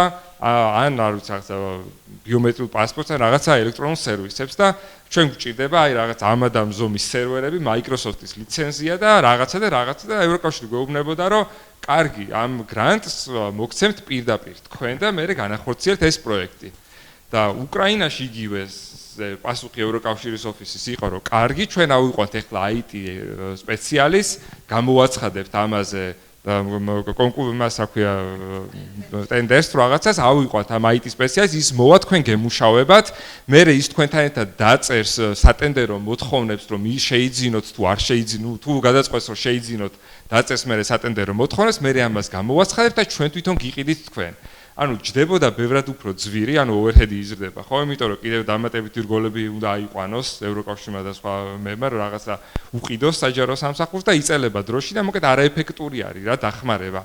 და ისეთი ისეთ ცუდი პარტნიორი თუ გავხდით, მოკლედ და გავხდით უკვე საერთაშორისო დონორებისთვის, როგორების მაშინ ყოველ შემთხვევაში როცა მე მუშაობდი იყვნენ ყირგიზეთი ან უკრაინა, ეს საერთაშორისო დახმარება ძალიან არაეფექტური იქნება, შეუდარებად არაეფექტური იქნება, ვიდრე დღეს არის, როცა ჩვენ გვაქვს ნდობა იმისა, რომ რაღაცას რო გეუბნება, უწყება, რომ ეს მჭირდება, დონორი არ იწყებს ამის შვიდნაირად გადამოწმებას რაღაცა სხვადასხვა ექსპერტების სახით. ასევე პირდაპირ გაცემდნენ ჩვენთან გრანტებს ძალიან ხშირ შემთხვევაში, რაც ძალიან ბევრ ქვეყანაში ესე არ არის. უშუალოდ დონორები ყიდულობენ და მერე გადასცემენ ხოლმე, რაც ასევე ძალიან არაეფექტურია, დროში იწელება, უფრო ხარჯიანია და ასე შემდეგ. ეს იმიტომ რომ არენდობიან, რომ მერე როგორ განახორციელებს აი ამ შესყიდვების სახელმწიფო შესყიდვების პროცედურას, იქ ვიღაცის რაღაც ატკატეგორიად ქართულად kickback-ით რომ kickback ხო ქართული სიტყვა. მოკლედ ესე kickback-ს რო არ განახორციელებს, მოკლედ და არ მისცემს ვიღაცა თავის მეგობარ ან პოლიტიკურ რად ესე მისთვის უფრო სასურველ კომპანიას. მოკლედ ეს ახლა ეს უცებრო თავში რაც უცებრო ჩამოვყაროთ, ასე ვთქვათ. ალბათ ერთი მოკლე მესიჯი ის არის, რომ ეს არ არის მარტო დღევანდელი პრობლემა, პირიქით, უფრო ხვალინდელი პრობლემა, ვიდრე დღევანდელი პრობლემა და უფრო აი 10-15 წლის მერეც რო ძალიან მაგრად შეგვიშლის ხელს, აი ეგეთი პრობლემა არის ჩემთვის აი ეს კანონი, თორე დღეს და ხვალ ვერ ვიგრძნობთ და ეგ არის ძალიან დიდი პრობლემა ასევე, იმიტომ რომ ადამიანები ფიქრობენ, რომ აი კაც უარესები ხდება ქვეყანაში, უარესებიც ხდება, მაგრამ ესეც ძალიან უარესია რა. ხო, ნუ ანუ ეს უკეთეს შემთხვევაშიც კი ძალიან ცუდად არის უკვე რა, ეს ხო. ლევონ, თან დიდი მადლობა. ეგ ძალიან ღირებული იყო განსაკუთრებით, როცა კონკრეტულ მაგალითებს ყვები. უფრო კარგად ჩანს, რომ საჯარო მოხელეები არ არიან მხოლოდ სადღაც ოთახში რო ზის და რაღაც წერილს პასუხობს. ეგ ტიპები არ არიან სერიოზული წვლილი შეაქვთ კონკრეტულ დიდ სურათში, ხო? მათ შორის საერთაშორისო პარტნიორებთან თუნდაც ნდობის საკითხში ხა არ მგონია ყველა პარტნიორმა იცოდეს მაგალითად სახელმწიფო შესყიდვებს მე ჩავატარებ თუ სალომე, მაგრამ ყოველ შემთხვევაში ამ სისტემაზე პროფესიონალიზმს ენდობა, ხო? და არ ვიცი ხა ცოტა შეჯამებისკენ მივდივარ და მე დარბას მინდა მივცე შესაძლებლობა რომ კითხები დასვას. კი. აი თქვენ პარტნიორებთან დაკავშირებით, განვითარების პარტნიორებთან დაკავშირებით. აი ეს თემა, რაზეც ახლა ვსაუბრობდით, ხო, ყოველთვის აი ევროკავშირისგან განსაკუთრებით, რადგან მათი თემა როგორც ავხსენით, ხო? ანუ რამდენიმე მილიონიანი პროექტები, ვთქვათ, რისი ნაწილიც ყოფილვართ, სხვადასხვა მიმართულებით და სხვადასხვა მოდალობით გქონია და ეგ ძალიან მნიშვნელოვანია, იმიტომ რომ ეხლა გამახსენდა მაგალითად ერთ-ერთი საინტერესო მოდალობა არის საბიუჯეტო დახმარება, რაც გაგვიკეთებია და კონკრეტულად საჯარო მმართველობაზეც გქონია რამდენიმე მილიონიანი საბიუჯეტო დახმარება და ეს ნიშნავს, რომ ძალიან მარტივად რო ახსნათ, როგორ მუშაობს, ხო? სახელმწიფო უწყებები ვთანხმდებით, რომ აი ეს არის საკითხები, რასაც გავაკეთებთ. ანუ აი ამ ვალდებულებას ვიღებთ. ბუნებრივი არავინ არაფერს გვაძალებს, თავად ვთანხმდებით, ხო? ვაწერთ ამ საბიუჯეტო დახმარებას ხელს, რაღაც პერიოდის შემდეგ ვიღებთ ევროკავშირისგან შეფასების მისიას, ვსხდებით ერთად, რეპორტებს ვამზადებთ, ვუმტკიცებთ, რომ ჩვენ ეს შევასრულეთ და მათგან, ანუ თითოეულ ვალდებულებას აქვს გაწერილი, რომ რა ვიცი, ეს ხის 250,000 ჩემთვის ევრო, ან ეს 9 მილიონი, ხო? და შესრულების მიხედვით ეს რამდენიმე მილიონი ირიცხება ბიუჯეტში, ანუ პირდაპირ ხაზინაში მიდის და ეს ძალიან საინტერესო მოდელობაა, იმიტომ რომ ამ შემთხვევაში ტრეკინგი აღარ ხდება შემოწმება, ასე ვთქვათ, ის საბიუჯეტო დახმარება რაში იხარჯება, ვთქვათ, სახელმწიფო შეუძლია გადაწყვიტოს, რომ იქ გზების დაგებისთვის გამოიყენებს პირობითად, იმიტომ რომ ეს რამდენიმე მილიონი მიიღო იმისთვის, რაც მან უკვე გააკეთა, შეუთანხმდა და დადებითად შეაფასა. და პრინციპში აი ლევონმა როგორც თქვა, აი ამ წყაროების გამოკლებაში აი ესეთი მოდალობებით შედის, რაც რეალურად გვეხმარებოდა, ვთქვათ, განვითარების ზოგადად ეკონომიკური განვითარების მათ შორის ეტაპზე, სადაც შეიძლება რომ კონკრეტულ მომენტში ქვეყანა იდგეს. ქეთი მადლობა ამ ჩართვისთვის. შეჯამების სახით ერთი რაღაც მინდოდა მეთქვა.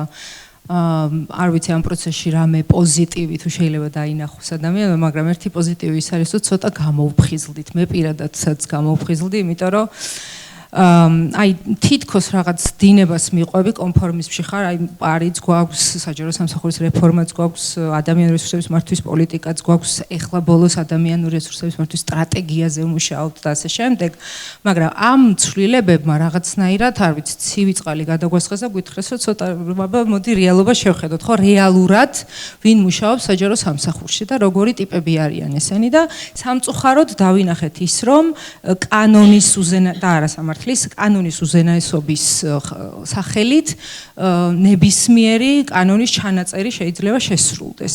და აი რაღაც მე მგონი თუ ასე ვთქვათ მომავალზეც ვიფიქრებთ, ალბათ ცოტა ფილოსოფიურ დონეზეც უნდა დავფიქრდეთ, საერთოდ რა ტიპის საჯარო სამსახური გვინდა, როგორი მოხელეები გვინდა და რა რეალურად რა არის ის ღირებულებები, რასაც ვემსახურებით, ხო? იმიტომ რომ ჩვენ დღეს ვყავს ხალხი, რომელიც თავის რაღაც ფორმალურ პროცედურაში არის გაჭედილი, წინ ძალიან დიდი ფარდა აქვს ჩამოფარებული და ნუ აი რაღაცა ხა მე დღეს მოვედი, ეს წერილი გავატარე, ხო და წავალ სახლში ვსიო. ეს არის ხა ეს წერილი ვის ვნებს, ამას არ აქვს მნიშვნელობა. ხომ მე ხო გავაგზავნე, ის გახსნის, არ გახსნის, რა რეაგირება ექნება, არ ვიცი, ამიტომ რაღაც ცოტა პოზიტიური შეიძლება ეს დავინახოთ, რომ რეალურად რა გვჭირდება, შეიძლება აი ეს შეცდომები დაგვეხმაროს, რომ რეალურად რა გვჭირდება, რა ტიპის საჯარო სამსახური გვჭირდება, შეიძლება ამ დისკუსიაშიც რაღაცა გარკვეული კონტრიბუცია კონდეს, ხო?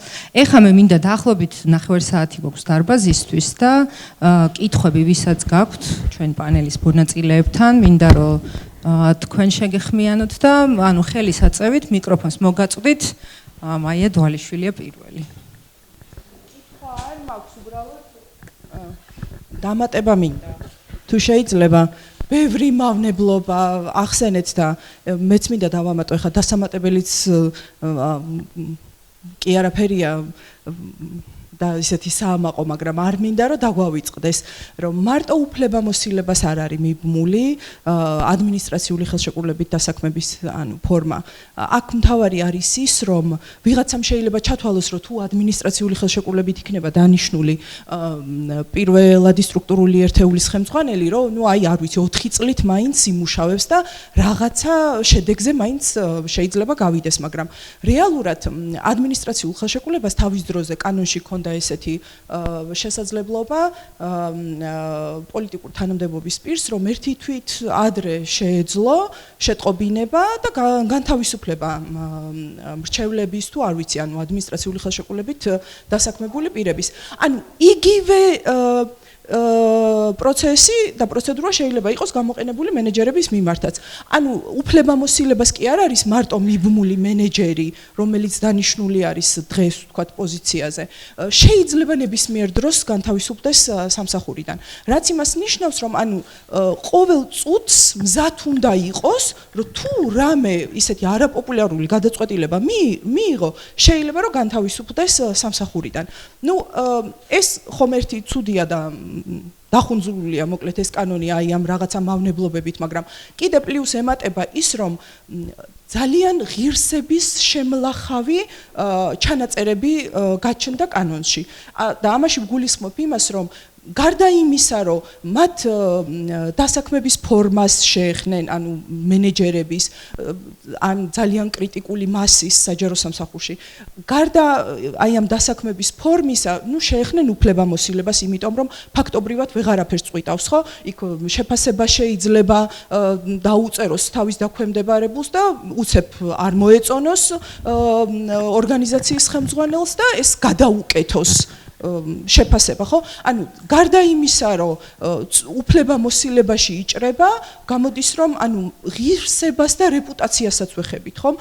ანუ ჩემთვის ეს არის, გარდა იმისა, რომ შეიძლება საჯარო სამსახურისთვის რუსული კანონია, ფაქტობრივად აი აბეჭავებს საჯარო სამსახურში დასაქმებულ ძალიან კრიტიკულ მასას და აი ასეთი ტიპის რეალობაში რა შეიძლება გააკეთოს ამ სისტემამ და როგორ მოემსახუროს, როგორ შექმნას რაღაცა ღირებულება საზოგადოებისთვის, ჩემთვის ფაქტობრივად ანუ აი ვერ ვხედავ სიმართლე რომ გითხრათ რა შეიძლება აი ასეთმა დაბეჭავებულმა საჯარო მოსამსახურემ და ნუ ზოგადად მერე სისტემამ შექმნას ქვეყნისთვის და არ ვიცი რა შედეგი შეიძლება მოუტანოს საზოგადოებას.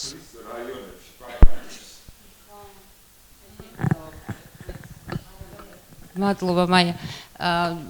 ძალიან მნიშვნელოვანი რაღაცები ითქვა. ერთი მომენტის ხაზგასმა მინდა, რაც მგონია, რომ თავიდანვე ამ საჯარო სამსახურის შესახებ კანონში იდო, რეფორმის შინაარსიც იდო, ეს არის პოლიტიკური ნეიტრალობა, რაც გვანცაშენ ახსენე, ხო?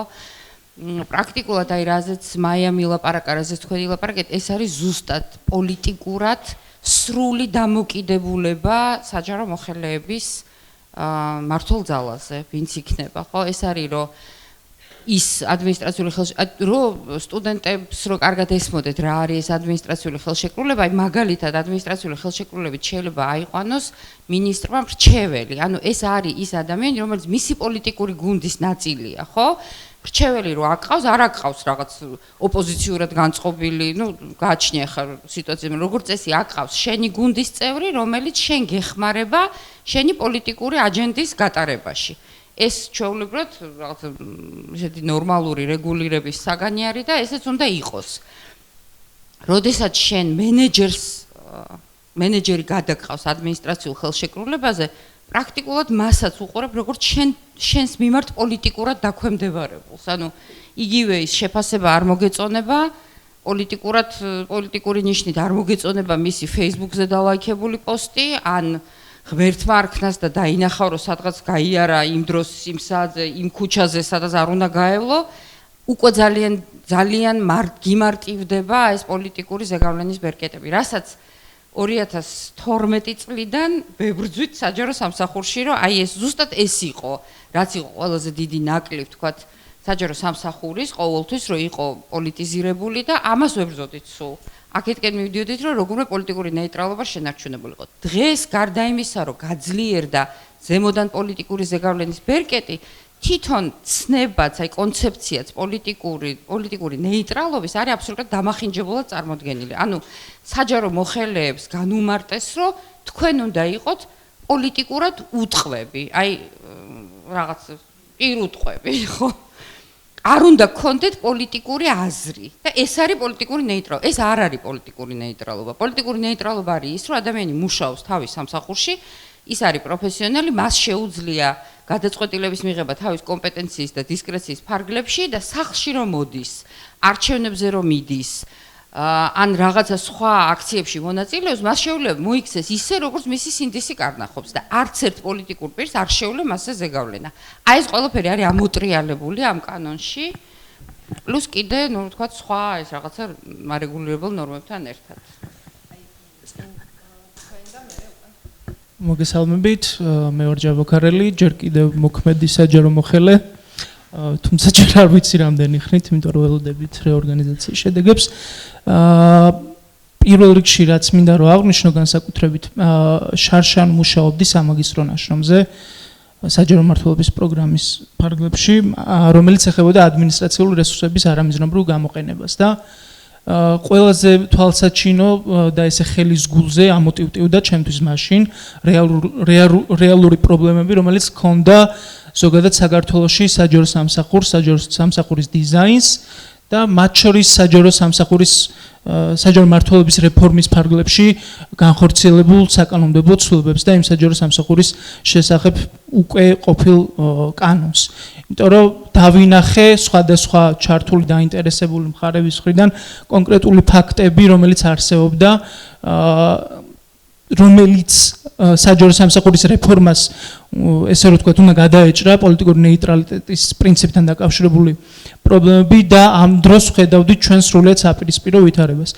აქ მთავარი პრობლემა არის ის, რომ დაგეთანხმებით თქვენ, რომ უბრალოდ უფრო გამარტივდა და უფრო დროში ხანმოკლე გახდა ეს დასჯის პროცესები და ყველაზე მძიმე არის ის, რომ საჯარო მოხელეს მე მაგალითად, რომელიც პოტენციურად ჩემი პოზიციის გამო შეიძლება განვიხილებოდე აი ამ რეპრესიების ქვეშ, როდესაც დადგება შედეგი, არ მაქვს რეალურად იმედი იმისა, რომ სამართლიანობა უბრალოდ აღვიდგინო, სასამართლოს რო თავი დავანებოთ, სახელმწიფო ამ კანონმდებლობით მეუბნება, რომ თუ კი მე დავადგენ სახელმწიფო ამ სასამართლო ხელისუფლება თუ კი დავადგენ, რომ მე დავარღვიე კანონი შენთან მიმართებით, მე შენ არ გაძლევ ელემენტარულ მცირე შანსსაც კი რომ ეს უფლება დარღვევა გამოვასწორო აღადგინოს სამსახურში და რაღაცა უბრალოდ თვიან კომპენსაციას მოგიგდებდა მაგით დამთავრდება. ეს არის ყველაზე მძიმე ალბათ დანარჩენი ჩანართებთან პარალელურად რომელიც ასევე გამორიცხავს დამოუკიდებელ გადაწყვეტილებებს მათ შორის შეფასებასთან დაკავშირებით, ასევე მობილობის წესის ფაქტობრივ გაუქმებასთან დაკავშირებით, მაგრამ ყველაზე მძიმე არის რეალურად ეს რომ საჯარო მოხელესაც კი სახელმწიფო არ აძლევს იმას, რომ დაიცვას საკუთარი უფლება და დარღვევის შემთხვევაში აღიდგინოს ის.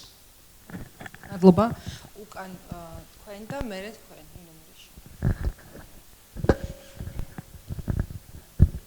გამარჯობათ, მარია მანსიანი, საჯარო რეესტრის ეროვნული სააგენტოს მიწის სისტემური რეგისტრაციის სამსახურის ყოფილი რეგისტრატორი და ჯიპა სამართლის საბაკალავრო პროგრამის დამამთავრებელი კურსის სტუდენტი. გარედან ყველაფერი საკმაოდ აშკარად ჩანს, თუმცა რეალურად უშუალოდ როცა საჯარო სამსახურის ნაწილი ხარ და უშუალოდ ამ პროცესებთან გაქვს პირდაპირი შეხება, შიგნიდან გარეთ დანახული და გამოტანილი საკითხები მგონია რომ მეტად მნიშვნელოვანიც კი არის. ეს იყო ჩემი პირველი საჯარო სამსახური. ყოველთვის მინდოდა საჯარო სამსახურში ყოფნა, იქნა გამომდინარე რომ მიმაჩნია და აი ამ სამსახურის პროცესშიც მივხვდი, ანუ ის რასაც საჯარო მოხელეები ან და მოსამსახურეები გულისხმობ, კეთილსინდისიერი საჯარო მოხელეები თუ მოსამსახურეები აკეთებენ, გარედან იმის 1/13-იც არ ჩანს. ანუ პირობითად მიწის სისტემური რეგისტრაციაზე უძრავი ქონება ხო არის მიწა ჩვეულებრივ.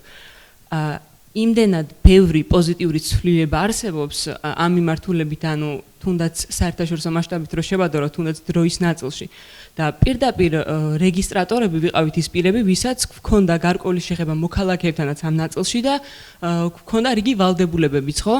მაგრამ ამ ვალდებულებებს მიღმა პირობითად მე ვიყავი საჯარო მოხელე, კი არა მოსამსახურე, რომელიც ზეგანაკვეთურადაც კი ვმუშაობდი. და რატომ მუშაობდი? ანუ მე უბრალოდ მევალებოდა რომ შემეტყობინებინა დაგივარდათ მიწის ნაკვეთი.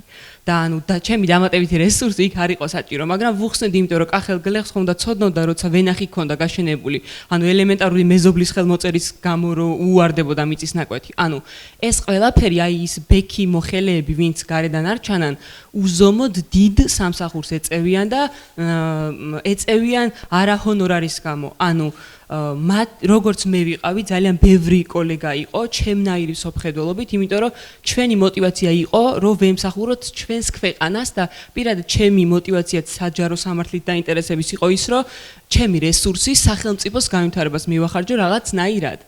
ეხლა რა მოხდა? ну, რა თქმა უნდა, პეტიციის ხელმოწერა და bla bla bla bla, მაგრამ რეალურად ჩვენს შემთხვევაში, ანუ ეს რეპრესიები არ ჩანდა. პირიქით ხასიათი ჰქონდა. როდესაც სამსახურის უფროსმა შეხვედრა ჩაატარა ჩვენთან, ანუ ეს შეხვედრა იყო 2 დეკემბერს, ანუ 28-ში პრემიერის განცხადება, შემდგომ დაახლოებით 2 დღეში პეტიცია იყო, რასაც რა თქმა უნდა მოვაწერე მეც ხელი და შემდგომ შეხვედრა იყო უფრო ტექნიკური ხასიათის, ელექტრონული ხელმოწერების ნაწილზე იყო და ტკბილი მწარე ტკბილის ტაქტიკით იმუშავეს. ანუ თავიდან ტკბილი, რომ ჩვენ გვიხარია, რომ ამ ყველაფრის მიუხედავად მაინც აგრძელებთ მუშაობას, შემდგომ თან ანუ ჩვენ შემთხვევაში ის იყო, რომ მინისტრი შეიცვალა, ანრი ოხანაშვილი გახდა. და დასწინეს ესეთი რაღაცა, რომ ვინაიდან მინისტრი შეგვეცვალა, ჩვენი ბიუჯეტი არ არის ჯერ დამტკიცებული და გთხოვთ რომ ნეგატიური ცვლილებებით ნუ შევხვდებით ახალ მინისტრს, მხოლოდ ეს იყო და ბოლოს რა თქმა უნდა იმისთვის რომ ჩვენ გაგვტკიცებოდა იდეოლოგია, რომ თვითონ ძალიან კარგი ტიპები იყვნენ, თქვენ შეგიძლიათ რაც გინდათ ის აკეთოთ, როგორც ანუ მე მაქვს უფლება, ხო ხვდებით აი ესეთ ნაწილში და უბრალოდ გთხოვთ სამუშაო შესრულების დროს, ნუ დაპოსტავთ რაიმესთან დალაიქებთ და bla bla bla. ანუ ეს ყველაფერი იყო მოჩვენებით იმისთვის, რომ ჩვენ დაგვენახა, რომ ისინი ცუდი ძიები არ იყვნენ. რეალურად ეხლა შრომითი ზუსტად აი შრომითი ხელშეკრულებები გახდა მიზეზი ამ განთავისუფლების ნაწილში და მნიშვნელოვანი იყო ის, რომ ვერც დაიფარა ეს პროცესი, იმიტომ რომ HR-ი პირდაპირ გვეუბნებოდა გარკვეული კატეგორიის თანამშრომელთა გადახედვა განხორციელდაო. არგუმენტაცია თუნდაც ჩემ შემთხვევაშიც, ანუ ნულოვანი არგუმენტაცია იყო და ყველაზე ფატალური, ანუ ამ კანონის აღსრულებამდე, ანუ ჯერ ხო ეს ახალი კანონი, ასე ვთქვათ, რა მოხდა და რატომ ესმის საჯარო სამსახურს რაღაცები ძალიან სხვანაირად. ჩემი სამსახურის უფროსი მეუბნება პირადად რომ მე აღნიშნული გადაწყვეტილება არ მიმიღია. ვეკითხები ვინ მიიღო აღნიშნული გადაწყვეტილება, ხო?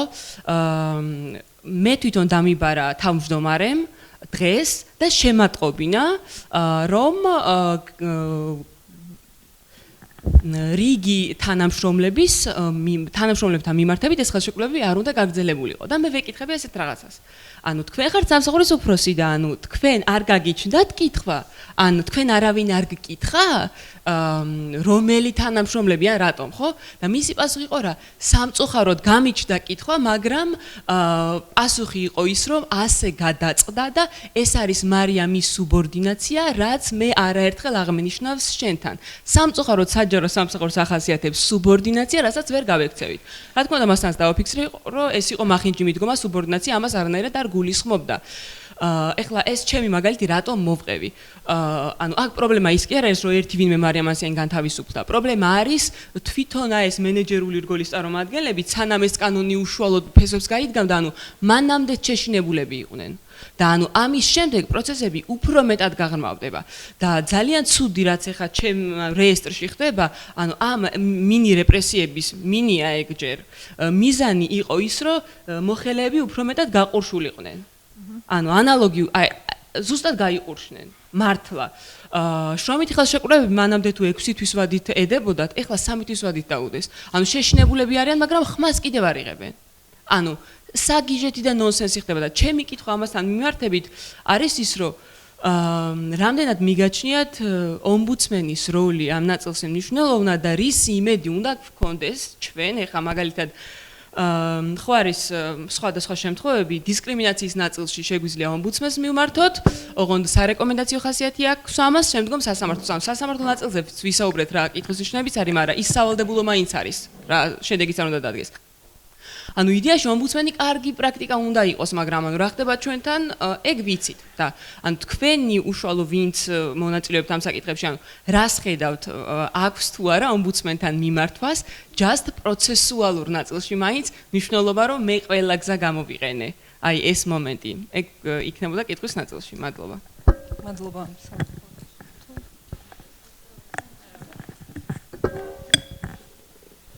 მადლობა. ფაქტობრივად ეს ერთი კითხვა იყო, ხო? დანარჩენი მოსაზრებები იყო. ომბუდსმენთან მიმართებით ცოტა მძიმედ არის საქმე, იმიტომ რომ ყველა მიმართულებით ირღვევა უფლებები და რა ვიცი, მუშაობის ხმა არ აქვს რეჟიმშია გადასული. ხო, ალბათ ესე გამოვიდა. ანუ აპარატი, რა თქმა უნდა, ყავს ძალიან კომპეტენტური და ყველაზე მეც ალბათ ისინი მუშაობენ ამ პერიოდში, მაგრამ ანუ იმედის ნაწილი ომბუდსმენთან მიმართებაში, რომ ის იმედი ჰქონდეს, არის ძალიან დაბალი და ალბათ არავინ არ მიმართავს მას ესე დახმარებისთვის. თუმცა ერთ-ერთი მექანიზმი, რომ გამოიყენოთ სასამართლომდე, შესაძლებელია ეს დისკრიმინაციის ანუ მიზნით, დადგენის მიზნით მიმართვა და შემდეგ რა თქმა უნდა სასამართლოებიც.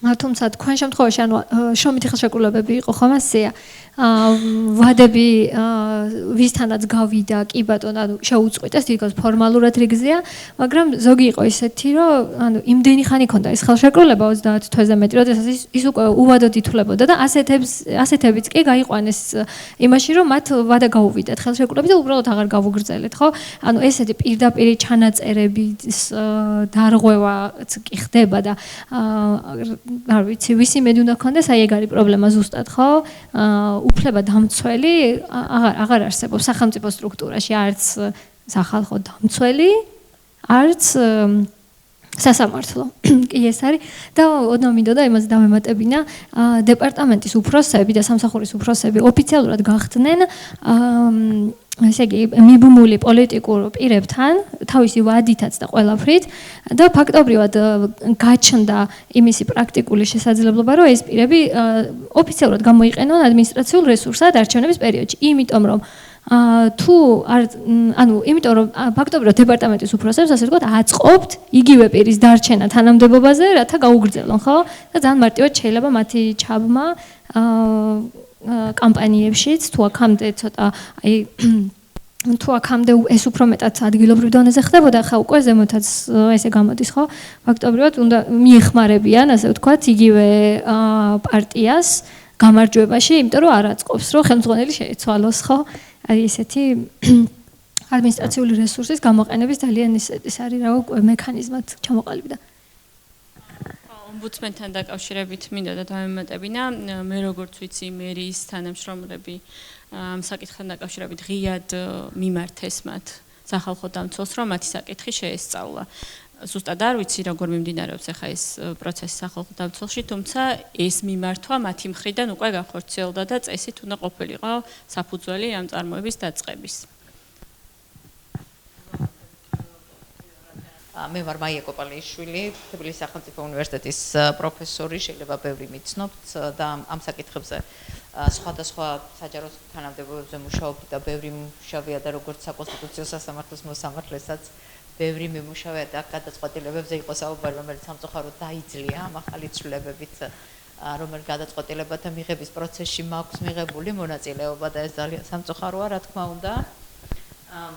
სხვა საკითხებთან დაკავშირებით საჯარო სამსახური იცით, რომ ძალიან მნიშვნელოვანია, ძალიან საჯარო სამსახურის ხელმძღვანელი პირის ეფექტურობა ბევრად არის დამოკიდებული და მთლიანად დამოკიდებულია და ვით საჯარო სამსახურში მუშაობდა ამის გამოცდილება აქვს, თავად იქ დასაქმებული პირები რამდენად პროფესიონალები არიან, თავად საჯარო ის პროფესიონალიზმი ყალიბდება იმ სტაბილურობით, მას რო აქვს სტაბილურობის შეგრძნება, ეს აძლევს მას შესაძლებლობას, რომ განვითარდეს და შენს მიმართაც იყოს გულწრფელი და ნამდვილად შემოგთავაზოს სწორი ხედვები და იდეები ამა თუ იმ თქვათ ინსტიტუტების და რეფორმის ჩატარებასთან დაკავშირებით და რა თქმა უნდა, საჯარო სამსახური უნდა იყოს აბსოლუტურად პოლიტიკური ზემოქმედებისაგან თავისუფალი. ანუ ეს იმას კი არ ნიშნავს, რომ მას არ ექნება პოლიტიკური ხედვა და საარჩევნო პროცესში და არჩევნებზე რომ მიდის, მისი სურვილით აძლევს ხმას და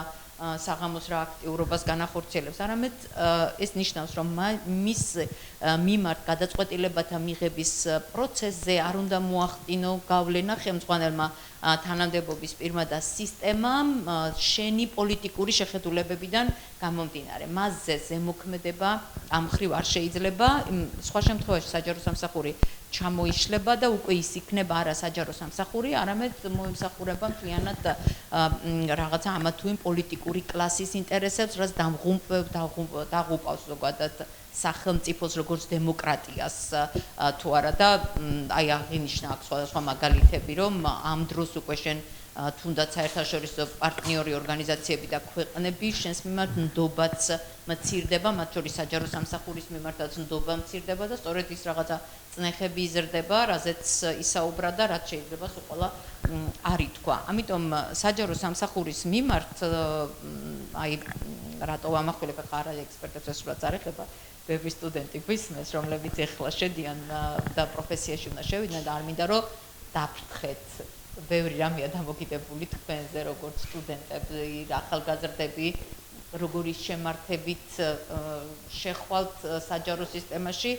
ვარი არ უნდა თქვა საჯარო სამსახურზე. მე მაგალითად ძალიან მიყვარს საჯარო სამსახურში სულ მუშაობდი, კერძო სტრუქტურაშიც მიმუშავია, ახალგაზრდა რო ვიყავი და პროფესიულ გზრდას ვიწყებდი, მაგრამ საჯარო სამსახურის მიმართ ყოველთვის მქონდა უფრო დიდი ინტერესი, იმიტომ რომ ასე ვთქვათ, თქვენ წარმოიდგინეთ საჯარო სამსახურის განვითარების გარეშე ვერც კერძო სტრუქტურა ვერ განვითარდება, იმიტომ რომ აი კერძო სტრუქტურებსაც რო შეხედოთ, ძალიან ბევრი საკითხია, რომელიც საჯარო სამსახურს უკავშირდება. საჯარო სამსახური ძალიან არის შესული კერძო სამართლებრივ ურთიერთობებში, მაგალითად ლიცენზიას, ნებართვას და ასე შემდეგ სხვადასხვა საკითხებს ვერ მოიპოვებ, თუ კი საჯარო სამსახური არ იქნა ეფექტური სათანადოდ. ბიუროკრატიამ შეიძლება წნეხის ქვეშ მოგაქციოს, თუ კი ეს რეფორმირებული არ იქნა.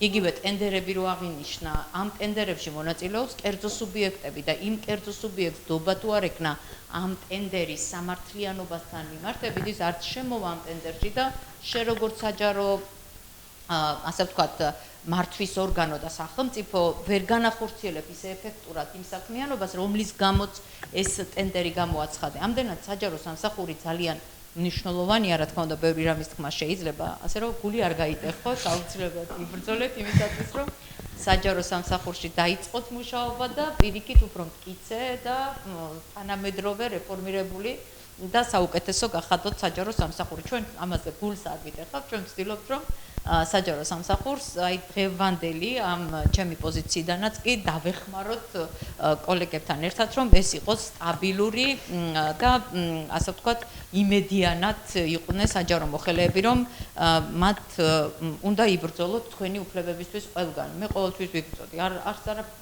მიუხედავად იმისა, თუნდაც ერთი რაღაცა თქვენი თანამოაზრეებია, როგორც მეგობართან დისკუსიაში შედიხარ და მსჯელობ რაღაცა საკითხზე ხო არა რომ მეგობარიც ყოველთვის შენს აზრზეა და ერთ აზრზე ხარ ხო?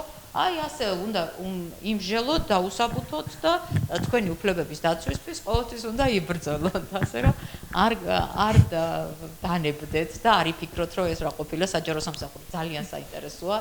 ძალიან ვითარდება ადამიანი საჯარო სამსახურში და ძალიან მრავალმხრივია. ასე რომ არც თქვენ არ უნდა გაიტეხოთ გული, მე დარწმუნებული ვარ რომ დადგება დრო, რომ თქვენ ისევ დაუბრუნდებით საჯარო სამსახურში საქმიანობას, თუ კვლავ გექნებათ ამის ინტერესი. ასე რომ ყველას წარმატებას გისურვებთ. აქ იყო ნათქვამით დისკრიმინაციასთან დაკავშირებით, ამაზე მინდა რომ სხვა თქვენ იცით რომ არსებობს კანონი დისკრიმინაციის ყველა ფორმის აღმოფხვის შესახებ და სწორედ ამ მიზნით იქნა მიღებული და სხვადასხვა ნიშნით შეიძლება დისკრიმინაციის გამოკვლევა მოხდეს და მათ შორის არის ერთ-ერთი მაგალითად პოლიტიკური ნიშნის დისკრიმინაცია, ან სხვა ნებისმიერი ნიშნის დისკრიმინაცია და ეს კანონი ამას შეიცავს და იქ არის სწორედ სახალხო დამცველის როლი გამოკვეთილი ამ საკითხის შესწავლასთან დაკავშირებით, მხოლოდ დისკრიმინაციის ფაქტთან მიმართებით საჭიროა შესაბამისი მტკიცებულებების წარდგენა სახალხო დამცველისთვის, რომ სახალხო დამცველმა ამაზე წარმოება დაიწყოს. ანუ სახალხო დამცველსაც აქვს ამის კომპეტენცია, რომ დისკრიმინაციის ფაქტზე იმსჯელოს და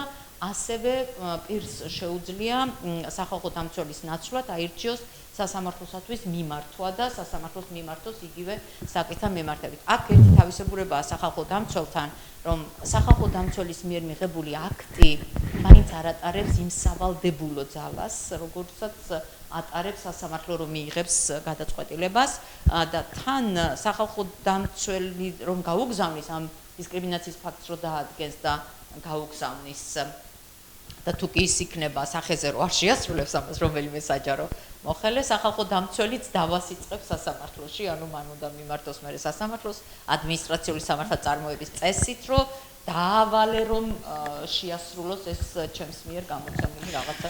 ანუ ეს ისეთი საკითხებია ეფექტურობასთან ეფექტურობას რომ უკავშირდება, ამიტომ მაინც შეგიძლიათ თქვენი გადასაწყვეტია რომელ გზას აირჩევთ სახალხო დამცველის მიმართავ თუ სასამართლოს მიმართავ ამ საკითხებზე, ასე რომ თავარი არის ერთი არ უნდა დაგვავიწყდეს იურისტები როგორც ვამბობთ, აუცილებელია მტკიცებულებებისა და ფაქტების დამაგრება და აი ამ მტკიცებულებებისა და ფაქტების მაშინვე გამაგრება, რომ მერე წარუდგინოთ შესაბამის ორგანოებს და დაასაბუთოთ თქვენი უფლება რომ დაირღვა და რა ფორმით დაირღვა. მადლობა ბატონ მაია, რადგან უკვე გადავაცილეთ ცოტა დროს, ორი კომენტარი გვაქვს დარბაზში, ამიტომ ამ ორ კომენტარს მოვისმენთ, თუ კითხვა იქნება კითხვას და მე დავასრულოთ, იმიტომ რომ ამ თემაზე უსასრულოდ შეიძლება ვისაუბროთ, ყველასთვის მტკივნეულია განსაკუთრებით მოქმედა ყოფილი მოხელეებისთვის, მაგრამ იმედს ვიტოვებ, რომ ჯიპა მოგცემ შესაძლებლობას, რომ აქ არ დავასრულოთ, ცოტა გამოსავლებზეც ვისაუბროთ, ხო? იმიტომ რომ მეც დარწმუნებული ვარ, რომ უფრო საინტერესო პროცესები შეიძლება დაიწყოს საჯარო სამსახურში, ხო, კარგი ის არის, რა ქვია, მასალა იმისთვის, რომ გადავხედოთ ზოგადად კონცეპტუალურადაც საჯარო სამსახურს. მე მგონი თქვენ გქონდათ კითხვა, კომენტარი და ნინოს და დავასრულოთ ამით. მადლობა პირველ რიგში საინტერესო დისკუსიისთვის და არ ვიცი, კითხვის სახით ჩამოვაყალიბებ უფრო ალბათ, იმიტომ რომ ამ ადმინისტრაციული ხელშეკრულებებზე, ანუ დეპარტამენტის უფროსების გადაყვანასთან დაკავშირებით, ამას მგონი ექნება ფინანსური დატვირთვაც, ძალიან ისეთი, ეხლა მომივიდა თავში აზრად და ამიტომ არ დამიმუშავებია ეს საკითხი. აქ როგორც ვიცი, არ ხდება სახელმწიფო ბადეში. და აქ თავისუფლები არიან ფინანსებით, რაც ძალიან დიდი ტვირთი იქნება ქვეყნისთვის. მადლობა, ხო, ზუსტად მაგას ვამბობდი, რომ ამ ცვლილებებს რო კითხულობ, იმდენამეს ეწინააღმდეგება, მათ შორის სხვათა შორის სხვა კანონებსაც ეწინააღმდეგება. ერთ-ერთი არის მაგალითად ადგილობრივი თვითმმართველობის კოდექსი. აღმოჩნდა იანვარში, რომ თურმე მერიის თანამშრომლებზე ეს არ გავრცელდება, სამსახურის უფროსებზე ეს არ გავრცელდება, იმიტომ რომ იქ ჩარჩენილია სიტყვა მოხელე, ამიტომ ეხა რაღაც ასიმეტრიული საჯარო სამსახური მივიღეთ ცენტრში, სიპებში და სამინისტროებში ყავს ადმინისტრაციული ხელშეკრულებით დასაქმებული პირველი რანგი და აი მე რო კლასიფიცირების სისტემაზე ვისაუბრო, აი მერიებისთვის და არასაკრებულოებისთვის, მერიებისთვის რჩება მხოლოდ. და ესეც სხვა შორის იმ საკონსტიტუციო სასამართლოს გადაწყვეტილებას უკავშირდება, რომელმაც კონკრეტულად მერიის სამსახურის უფროსების მუდმივად დასაქმების აუცილებლობაზე ისაუბრა. რაც შეეხება მათ შორის ასე ვთქვათ ანაზღაურების შესახებ კანონს, მანდაც გვაქვს შეუსაბამებიჯერეთი 10%-იან კვოტას, რა თქმა უნდა, ვერ დაიცავს ვერც-ერთი უწყება, იმიტომ რომ ხო. და მეორე კონკრეტული ბადე სახელმწიფო რაც მუშაობს მოხელეებისთვის, ის არ იმუშაობს ადმინისტრაციულებისთვის, მას აქვს მაქსიმუმი კოეფიციენტი, რომელსაც არ უნდა აცდეს, მაგრამ მინიმუმი არ აქვს სამწუხაროდ, ამიტომ მან დაწესებულებას აქვს ლავირების შესაძლებლობა, ნუ არგუმენტი იქნება ის, რომ სამწუხაროდ ბიუჯეტი აღარ გვაქვს, ან რაღაცა ფუნქცია ამოგაცალეთ და ასე შემდეგ. ხო, ანუ ფინანსური და სახელმწიფო არასტაბილურობაც თან ერთვის, რა თქმა უნდა, თუ იმასაც გავითვალისწინებთ, მე თუ ცუდად მოვიქცევით 20%-საც დაგვიკავებენ შეფასების შემდეგ. ხო, ასე რომ კი ეგ ნამდვილად მნიშვნელოვანი დაკვირვებაა. ანუ ერთჯერადად ეხა, როდესაც ეს კანონი მიიღეს, ანუ გარდამავალში ჩაიწერა, რომ არსებულები ვინც არის, იგივე ხელფასით გადავლენო, რომ და უბრალოდ მხოლოდ მათთვის შეიქმნა ეხა ეს ერთჯერადი გარანტია, ასე ვთქვათ, რომ აი ავტომატური გადაყვანის პროცესში ის შენარჩუნებოდათ, რაც გქონდათ, თუმცა აი შემდეგ მარტივად შეიძლება სახელშეკრულებრივი ურთიერთობა ფაქტობრივად და შეუძლია დაბალზეც კი ჩამოწიონ ყველას შემთხვევაში განსხვავებული. კი, თავისუფლად შესაძლებელია ეგ, კი. ხელშეკრულებო ურთიერთობა არისო და კანონმა პირდაპირ თქვა, რომ ყოველგვარი აქცეპტის გარეშე ავტომატურად ითვლებით ხელშეკრულებით დასაქმებულ პირებად. ეგ კიდე ცალკე პრობლემა, მოკლედ არ ილევა აქ პრობლემები. მოგესალმებით ყველას, ნინო სუხიშვილი, ჯიპას ასოცირებული პროფესორი. ისე მოხდა, რომ ამ სემესტრში სამოხელეო სამართალს ვასწავლიდი და მთელი 13 ლექციის განმავლობაში, როცა საუბრობდით, ეს კანონი რამდენად მნიშვნელოვანია და რამდენი უფლების დაცვის მექანიზმი აქვს საჯარო მოხელეს, აღმოჩნდა, რომ მე-14 ლექციაზე საერთოდ ახალი კანონი უნდა მესწავლებინეს სტუდენტებისთვის, რაც ზოგადად ჩემთვისაც ემოციურად ძალიან რთული იყო და ზოგადად ეს ცვლილებები ძალიან სავალალო არის საჯარო სამსახურის რეფორმისთვის. მე პირადად ამ პროცესში ჩართული ვარ 2014 წლიდან, როცა რეფორმის კონცეფციაზე დაიწყო მუშაობა და შემდეგ უკვე მთლიანად მოვყვები ამ პროცესს, როგორც მონიტორინგის თვალსაზრისით, ისევე ექსპერტული მხარდაჭერით და ბოლო 1 თვის განმავლობაში რაც ცვლილებებით განხორციელდა, ამან სრულად მნიშვნელოვანი ზიანი მიაყენა მთელი ძალისხმევას, რაც გაწეული იყო, როგორც სახელმწიფო შტოებიდან, ისევე არასამთავრობო სამოქალაქო სექტორიდან, ევროკავშირის თუ სხვადასხვა დონორი ორგანიზაციების მხრიდან იმისთვის, რომ საჯარო სამსახურის რეფორმის მხარდაჭერა და გაძლიერება მომხდარიყო ქვეყანაში. მეორე საკითხზე მინდა ყურადღება გავამახვილო და ბოლოს კითხვა მინდა ასევე დაუსვა ჩვენს მომხსენებლებს. პირველი ეს არის საჯარო სამსახურის გამოხატვის თავისუფლება და როცა კონტექსტზე საუბრობთ, რატომ შემოიტანეს ეს ცვლილებები. ჩვენ ცვლილებების პირველი პროექტიდანაც ვნახეთ, რომ ეს ცვლილებები იყო სრულიად მომზადებელი და ხელისუფლებაც არ ელოდა, რომ მას ექნებოდა ამ ცვლილებების შექმნის საჭიროება, იმიტომ რომ ეს განაპირობა იმ პეტიციამ, რომელიც გავრცელდა და რომელსაც ხელი მოაწერეს საჯარო მოსამსახურეებმა. და როდესაც საუბრობთ პოლიტიკურ ნეიტრალიტეტზე, მე არ მგონია, რომ ეს არის პოლიტიკური ნეიტრალიტეტის საკითხი და არათუ არ მგონია ზოგადად კანონმდებლობის მიხედვითაც ეს არ არის პოლიტიკური ნეიტრალიტეტის საკითხი.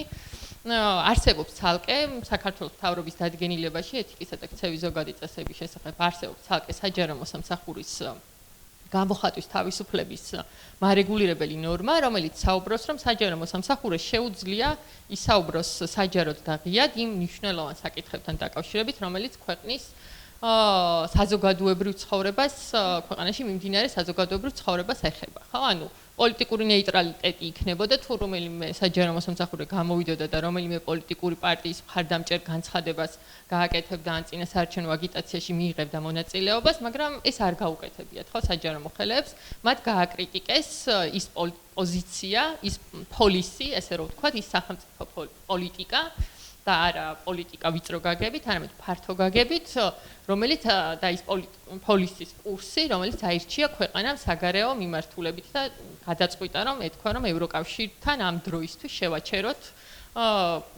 ძალისხმევა ევროკავშირთან გაწევრიანების შესახებ. ხო, ამიტომ ეს ცალსახად ნებისმიერ საჯარო მოსამსახურეს თავისი გამოხატვის თავისუფლების ფარგლებში შეეძლო ამ საკითხზე ღიად და საჯაროდ ესაუბრა. ხო, ამიტომ როცა დაწესებულებები ამბობენ, რომ ეს პოლიტიკურად ნეიტრალური პოლიტიკურ ნეიტრალიტეტს არ ღვევდა, ეს არანაირად არ აღვევდა პოლიტიკურ ნეიტრალიტეტს. და მეორე პოლიტიკის და ადმინისტრაციის გამიჯვნაზეც ვისაუბროთ, ხო, რეფორმის დასაწყისში საუბარი ზოგადად იყო იმაზეც, რომ როგორ გავაძლიეროთ პოლიტიკის და ადმინისტრაციის გამიჯვნა და ერთ-ერთი მეთოდი არის, რომ მინისტრს საერთოდ ჩამოშორებოდა ადმინისტრაციული ფუნქციები, შემოღებულიყო უმაღლესი პროფესიული საჯარო მოხელის აღმასრულებელი დირექტორის პოზიცია, რომელიც იქნებოდა ყველა ადმინისტრაციულ საკითხზე პასუხისმგებელი. თუმცა მაშინ ითქვა რეფორმის ჯგუფში, რომ საქართველოს ჯერ ამისთვის არ არის მზად და მოდი გავაძლიეროთ შუალედური მენეჯმენტი. და სწორედ აქეთ მიდიოდა ეს რეფორმა, რომ შუალედური მენეჯმენტი იმდენად გაძლიერებული იყო, რომ მათ პროფესიული თვალსაზრისით გაძლიერებული იყო, რომ მათ ქონოდათ იმის კომპეტენცია, უნარები, შესაძლებლობა, რომ ის პოლიტიკური იდეები, რომელსაც ახალი მინისტრი მოიტანდა, შესაბამისობაში ყოფილიყო იმ ადმინისტრაციულ რესურსთან თუ პოლისისთან, რაც მანამდე სახელმწიფო სტრუქტურებს ჰქონდა. და შესაბამისად ეს ცვლილებები, რომელიც ახლა შემოვიდა, ხო, როცა პირველად სტრუქტურული ერთეულის მენეჯერული რგოლი სრულიად ადმინისტრაციულ ხელშეკრულებაზე გადავიდა, პოლიტიკის და ადმინისტრაციის გამიჯვნა ჩამოვიდა მთავარი სპეციალისტების დონეზე, ხო, რაც სამმართველოს უფროსის და მთავარი სპეციალისტის დონეზე, რაც ასევე პრაქტიკაში წარმოუდგენელია, რომ ასეთ დაბალ დონეზე პოლიტიკის და ადმინისტრაციის გამიჯვნა მოხდეს. ხო, ამიტომ ეს მთავარი რეკომენდაციაც, რომელიც რაც ქეთი მახსენა OECD-ს სიგმას ჰქონდა, რომ პოლიტიკის და ადმინისტრაციის გამიჯვნის მიმართულებით იმუშაოს ქვეყანამ საჯარო სამსახურის რეფორმის მიმართულებით, ამ ცვლილებებმა საერთოდ უკანა პლანზე გადაწია და მნიშვნელოვნად დააზიანა. ხო, ჩემი კითხვა ეხებოდა გამოსავალს, რაც გვანცა მახსენა, ხო, სად ვხედავთ გამოსავალს, რა შეიძლება გააკეთონ საჯარო მოხელეებმა, მე ეს კითხვა ჩემ სტუდენტებსაც ვაწერინე თავის ერთ-ერთ შუალედურ გამოცდაში და ძალიან საინტერესო იდეები ჰქონდათ. ხო, ანუ მე პირადად პროფესიულ კავშირების გაძლიერებაში ვხედავ გამოსავალს და ძალიან მიხარია, რომ ესეთი პროფესიული კავშირი უფრო დაფუძნდა, თუმცა ეს პროფესიული კავშირები არიან იმ მოხელეებისგან დაფუძნებული, ვინც უკვე დატოვეს, ხო, საჯარო სამსახური. პროფესიული კავშირი მაშინ არის ეფექტური, როცა საჯარო სამსახურის სისტემაშივე არსებობს და იმ სისტემაში ცდილობს თავისი უფლებების დაცვას, ხო? ამიტომ მგონია, რომ საჯარო მოსამსახურების ცნობიერების ამაღლებით, ამ პრაქტიკების სწავლებით და ასე შემდეგ ამ გზით ერთ-ერთი გზა შეიძლება ესეც იყოს. ხო, პროფესიული კავშირების კულტურის განვითარება საჯარო სამსახურის სისტემაში, ხო? თუმცა იმ რეპრესიების ფონზე რაც მიმდინარეობს, რა თქმა უნდა, ამას კიდე მთელი რიგი სირთულეები ექნება, ხო?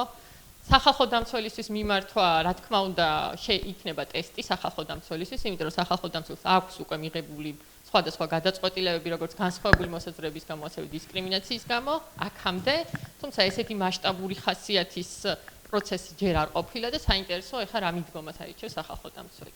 იგივე შეიძლება იყოს შრომის ინსპექციის სამსახურთან მიმართებით, რომელსაც ასევე აქვს ცალკე შრომითი უფლებების კუთხით დისკრიმინაციის დადგენის ვალდებულება და შრომის ინსპექცია სახალხო დამცველისგან განსხვავებით უკვე სავალდებულო ძალა აქვს და შეუძლია ფინანსური სანქციებიც დაუწესოს. მე პირადად ორივე მექანიზმს გამოვიყენებდი საჯარო მოსამსახურეების ადგილას, როგორც სახალხო დამცველის, ასევე შრომის ინსპექციასთან მიმართვის კუთხით, მინიმუმ იმისთვის, რომ დავინახოთ რა პოზიციები აქვს ამ უწყებებს. მადლობა ნინო, ლევან. უნდა იქ მიკროფონი მე მგონი კვლავ არ მუშაობს. რამდენიმე რაღაცას გამოვეხმაურები. ერთი ზოგადად საჯარო მოხელის ხვედრი ყოველთვის არის რთული. იმიტომ რომ სოლიდარული საჯარო მოხელის არავინ არასდროს არ არის რა, მაგით რომ დავიწყოთ, ანუ ცალკე რაღაც სენდვიჩი არის ყოველთვის მოქცეული. ცალკე პოლიტიკოსების მხრიდან არის ზეწოლა და ცალკე ანუ მოსახლეობა თუ არ ვიცი ჩვეულებრივი ადამიანები თვლიან იმათ გაგრძელებათ რაღაცა ოცნების, მთავრობის რაღაცა და მოკეთ არავინ არ ზემოდან და არც ქვემოდან თუ არ ვიცი როგორც არის მოკეთ არავინ არ არის დიდად სოლიდარული და ეგ ყოველთვის არის გარკვეულწილად ფსიქოლოგიური თუ ემოციური სირთულე საჯარო მოხელის ასე თქვენ ამბობთ ძალიან ბევრს მუშაობ ზეგანაკვეთურს როგორც წესი და არავინ მადლიერი არ არის რა შეიძლება ხო რომ ანუ ერთი არის ჩემი აზრით ძალიან მნიშვნელოვანი რომ ოდესმე დაიწყოს საუბარი იმაზე რომ საჯარო მოხელეებს ჭირდებათ ამ ქვეყანაში გადარჩენა რა ეს იყო ყოველთვის ეს იყო 2012 წლამდეც და 12 წლის მერეც ჩვენ რაღაცა არ ვიცი თბილისში რო ვიკრიბებით ხოლმე ამიტომ ლემას აქვია თელავში და ზუგდიდში პრობლემებს თითქოს ამ ქვეყანას არ ეკუთვნის და რეალურად ჩვეულებრივად რაც ხდება ეხლა აქ ცენტრალურში ეგ ხდებოდა ყოველდღე ბოლო 20-30 წელი არის ჩვეულებრივად რეგიონებში არაფერი იმათვის არანაირი სიახლე იქ არ არის ახალი მერი რომ მოვა ყველა მიცის რომ არც კანონის საკითხვა ჭირდება იმას და არც ცვლილება და არც არაფერი იცის იმან რომ მერს უნდა ემსახუროს მორჩილად ხო და ამიტომ ამით რაღაცა ანუ რეალურად ხო ეხა არ მინდა ისე გამომივიდეს ცოტა ანუ მე თვითონ გამხელილი წოდის ამბავში ამ რეფორმის მხარდამჭერი არ ვიყავი არასდროს დიდად რა ამ ფორმით იმიტომ რომ ჩემთვის ძალიან ზედმეტად ის იყო ვებერისეული იყო და მე ჩემი ამერიკაში მიღებული განათლებით და მსოფლმხედველობით ძალიან new public management-ისკენ ვარ ზოგადად გადახრილი და ეხა ესე რომ ავიღოთ ხო მაგალითად არ ვიცი ვაშინგტონის DC-ის District of Columbia-ს მერიაში თუ სწორად მახსოვს მენეჯერული თანამდებობები არის at will employment-ი ანუ at the will of politicians ხო და შესაბამისად ახალი მერი რომ მოდის რა ვიცი შეუძლია ჩვეულებრივად დაიქნიოს დირექტორის უფროსი და უთხრას რომ ჩემი გუნდი მომყავსო მაგრამ ანუ რეალურად საქმე იმაში კი არ არის რაღაცა ერთი ჭეშმარიტება არსებობს ჭეშმარიტება ერთადერთი რაც არსებობს მართლა რისიც მჯერა არის ძალთა ბალანსი და მაგ ძალთა ბალანსის იქით გინდა რეფორმა ასე ვებერისეული გააკეთე გინდა new public management-ისკენ იყავი საბოლოო ჯამში თუ ძალთა ბალანსი არ არის მაინც არაფერი არ არის აი რეგლამენტში ხო ის რო გავაკეთეთ რეფორმა საქართველოში და თამუნა ჩუგოშვილი რო ედგა სათავეში გადასარევი ახალი ის დავწერეთ საპროცედურო ამერიკაში აქვთ ბევრად უფრო ნაკლები პროცედურა და ბევრად უფრო ქაოსური მაგრამ ძალთა ბალანსი აქვს და ამიტომ ასია თუ ისეა მაინც ყველაფერი მიდის იმაზე რომ აი რაღაცაზე უნდა პოლიტიკური ჯგუფები შეთანხმდნენ და ჩვენთანაც ანუ აქედან მივდივარ იქ რომ საჯარო სამსახურს მანამდე არ ეშველება სანამ საჯარო სამსახური არ დაიწყებს ძალის გადმოსახედიდან საუბარს და სანამ საჯარო სამსახური იქნება რომ აი ხა რაღაცა რა შეიტანეს ისრულება კანონში გვეშველება თუ არ გვეშველება არ ეშველება სანამ არ იქნება საჯარო სამსახურის ძლიერი და საჯარო სამსახურის სიძლიერე გადის იმაზე რომ ან უნდა ყოფილიყო undersecretary აი ეს როგორ ერქვა აღმასრულებელი კი ბატონო რომელიც ევროპაშიც არის და ამერიკაშიც არის ცოტა სხვა სახელი იქ undersecretary ქვია senior civil servant-ი და ეგ არის ზუსტად მაგის იდეა რომ იყოს შიგნითაც ძლიერი მოთამაშე საჯარო მოხელე და პროფკავშირი იქნება თუ რაც იქნება საბოლოო ჯამში მაინც გადის ჩემთვის გამოსავალ მარტოამაზე ამიტომ თუ სამომავლოდ კიდე და ალბათ იმედია რომ მოგვიწევს დაბრუნება საჯარო სამსახურის რეფორმასთან და არ დავრჩებით იქ სადაც ვართ დღეს ძალიან გამიხარდება თუ რაღაც არგუმენტებით რომ იცი რა ჯერ მზად არა ვართ რაღაცა ყირგიზეთში მესმოდა სულ ეს ჯერ მზად არა ვართ და აი ეს მაქვს ტრავმა მაგედან მიღებული ამ იმაზე და უკრაინაში იყო კიდე ადამიანური ფაქტორი. ყველა შეცდომა იყო ადამიანური ფაქტორი და ბოსნიაში საერთოდ შეცდომა არ არსებობდა. ეს ყველას აქვს თავისი კულტურული ის და ჩვენი კულტურული პრობლემებიც გვაქვს ალბათ და მაგას უნდა ვებრძოლოთ.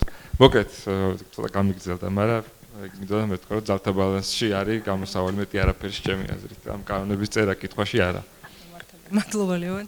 კეთი ბოლო კომენტარი და შევაჯამოთ. ძალიან მოკლედ დავამატებ ნინოს კითხვას. რეალურად ალბათ მექანიზმები ხა ბევრჯერ ვახსენეთ, რომ რაღაცები ისე ჩანს, რომ უიმედოა მათ შორის ახლა რაღაც სასამართლოსთან მიმართებით კონკრეტული ჩანაწერის გამო და ასე შემდეგ, მაგრამ აი ვფიქრობ, რომ მაინც არსებული მექანიზმები უნდა გამოვიყენოთ, იმიტომ რომ არასდროს არ ვიცით პრეცედენტი სად შეიძლება რომ შეიქმნას იგივე ხა არჩევნებთან დაკავშირებით შეიძლება ერთი იყოს სადღაც, მაგრამ არსებობს. ანუ პრეცედენტების არსებობა ძალიან მნიშვნელოვანია და არასდროს არ ვიცით სად არის ის ვიღაც გამბედავი, რომელიც შექმნის ამას. და ამიტომ ეგ ძალიან მნიშვნელოვანი მგონია, თუმცა აი გამოსავალი არ ვიცი, ალბათ უფრო დიდი სამსჯელო თემაა, თუმცა აი როდესაც იმ ეტაპზე მივალთ, რომ დავუბრუნდებით ამ რეფორმას, ორი საკითხია, რასაც მე პირადად ჩემი გამოცდილებიდან დავაკვირდი, რამაც შეიძლება ბევრი პრობლემა მოიტანა მათ შორის, რაც იყო ხარვეზი. ერთი არის ის, რომ აი როდესაც ახლა ჩვენ ბევრჯერ ვთქვით, რომ ადმინისტრაციული და პოლიტიკური ნაწილის გამიჯვნა, აი ეს რას ნიშნავს? მართლა პრაქტიკაში რას ნიშნავს? ეს საჯარო სამსახურში ძალიან ბევრმა არის, ის უდიდესმა ნაწილმა კარგად არ ესმის. შეიძლება აი ესეც იყოს ერთი ძალიან დიდი შეცდომა საჯარო მმართველობის რეფორმის, რომ ვერ დავინახეთ ეს ხარვეზი, რომ რაღაც მაღალ ფარდოვანზე არ გველაპარაკა და დაგვენახა, რომ აი ეს ყველაზე მნიშვნელოვანი, ამაში უნდა მოამზადო. და მეორე რაც მე ჩემი გამოცდილებიდან მინახავს არის ის, რომ აი მაგალითად და ჩემთვის ისე სენსიტიური თემა, როდესაც ვმუშაობთ სამოქალაქო საზოგადოებასთან ერთად, არასამთავრობოებთან ერთად, დონორებთან და ვამბობთ, რომ ეს პროცესის განუყოფელი ნაწილია, ალბათ 60% შეიძლება ესმოდეს ეს მართლა, იმიტომ რომ დასჭირდა და მეც მგონია რომ შეიძლება მესმოდეს იმიტომ რომ უბრალოდ მომიწია ასე საჯარო სამსახურში რომ და პირველი ნაბიჯი როცა შევდგი მომიწია რომ არასამთავრობოებთან ერთად მემუშავა და შეიძლება ზუსტად ამიტომ ვერ წარმომიდგენია მე სხვაგვარად მაგრამ მგონია რომ ამ რეფორმის ფარგლებში ძალიან გამოგრჩა ეს რომ ყველას ასევე ეგონოს და ყველას ასევე სჯეროდეს იმიტომ რომ მე როგორც მოხელეს მიმიღია ხშირად კითხვა როდესაც მithkoms რომ აი რეკომენდაციაა კონკრეტული უწყებისთვის და ხო შეგვიძლია რომ გავაკეთოთ და გულწრფელად დაუსვამთ კითხვა რომ რატო განვიხილავთ ამას იმიტომ რომ იმ კონკრეტულ სფეროში არ ქონიათ რაღაცა გამოცდილება იმის რომ შედან ერთად მრავალფეროვანი ასე ვთქვათ გარემო და ისე მიიღება გადაწყვეტილებები. ალბათ ეს იქნება გამოსავალი ოღონდ სამომავლოდ, რაც ძალიან კრიტიკულად მნიშვნელოვანია. სალამ, ზუსტად 1 წუთი გვაქვს. 1 წუთი. როგორც სამოქალაქო საზოგადოების წარმომადგენელი და ფაქტიურად ბოლო პერიოდში ყველაფერმა გადაიარა თუ რაიმეს შეეძლო, მე ამ გამოსავალს ხედავ ისევ საჯარო მოხელეებში. მიუხედავად რომ ჩვენ ბევრი ვილაპარაკეთ და ბევრი ვეცადეთ, ანუ არაფერი არ შეიცვალა, ისევ თქვენ უნდა ილაპარაკოთ, თქვენ უნდა გამოხატოთ, თქვენ უნდა თქვათ ის პრობლემები, რაც არსებობს შიგნით. სხვანაირად ჩვენ მიუხედავად რომ დიდი სოლიდარობა გვაქვს და ამას ყოველთვის ვავლეთ, გადარჩენისთვის ვიბრძვით, მაგრამ მაინც საჯარო მოხელეების საქმეები გვაქვს აღებული სასამართლოში წასაღებად, ისევ თქვენში არის გამოსავალი რეალურად საჯარო მოხელეებში. მაგას უნდა დავამატო რა. აი, საჯარო რესტრის წარმომადგენელი ხო იყავით და მე იყო მარში ყოფილი იუსტიციელების, იმიტომ რომ საჯარო რესტრი ყოველთვის ვაჟკაცობდა ხოლმე ფოტოშოპის ბაკუთი და ყოველთვის სწავლობ უცნაურად დასაქმებული ხალხი, უცნაური თავშეკავებებით და ძალიან მარტივად თავისუფლება ჰქონდა. და აი ესე მე ვფიქრე რომ მე წარმოვედი აფიცერში. ცოტა მეტიც კი.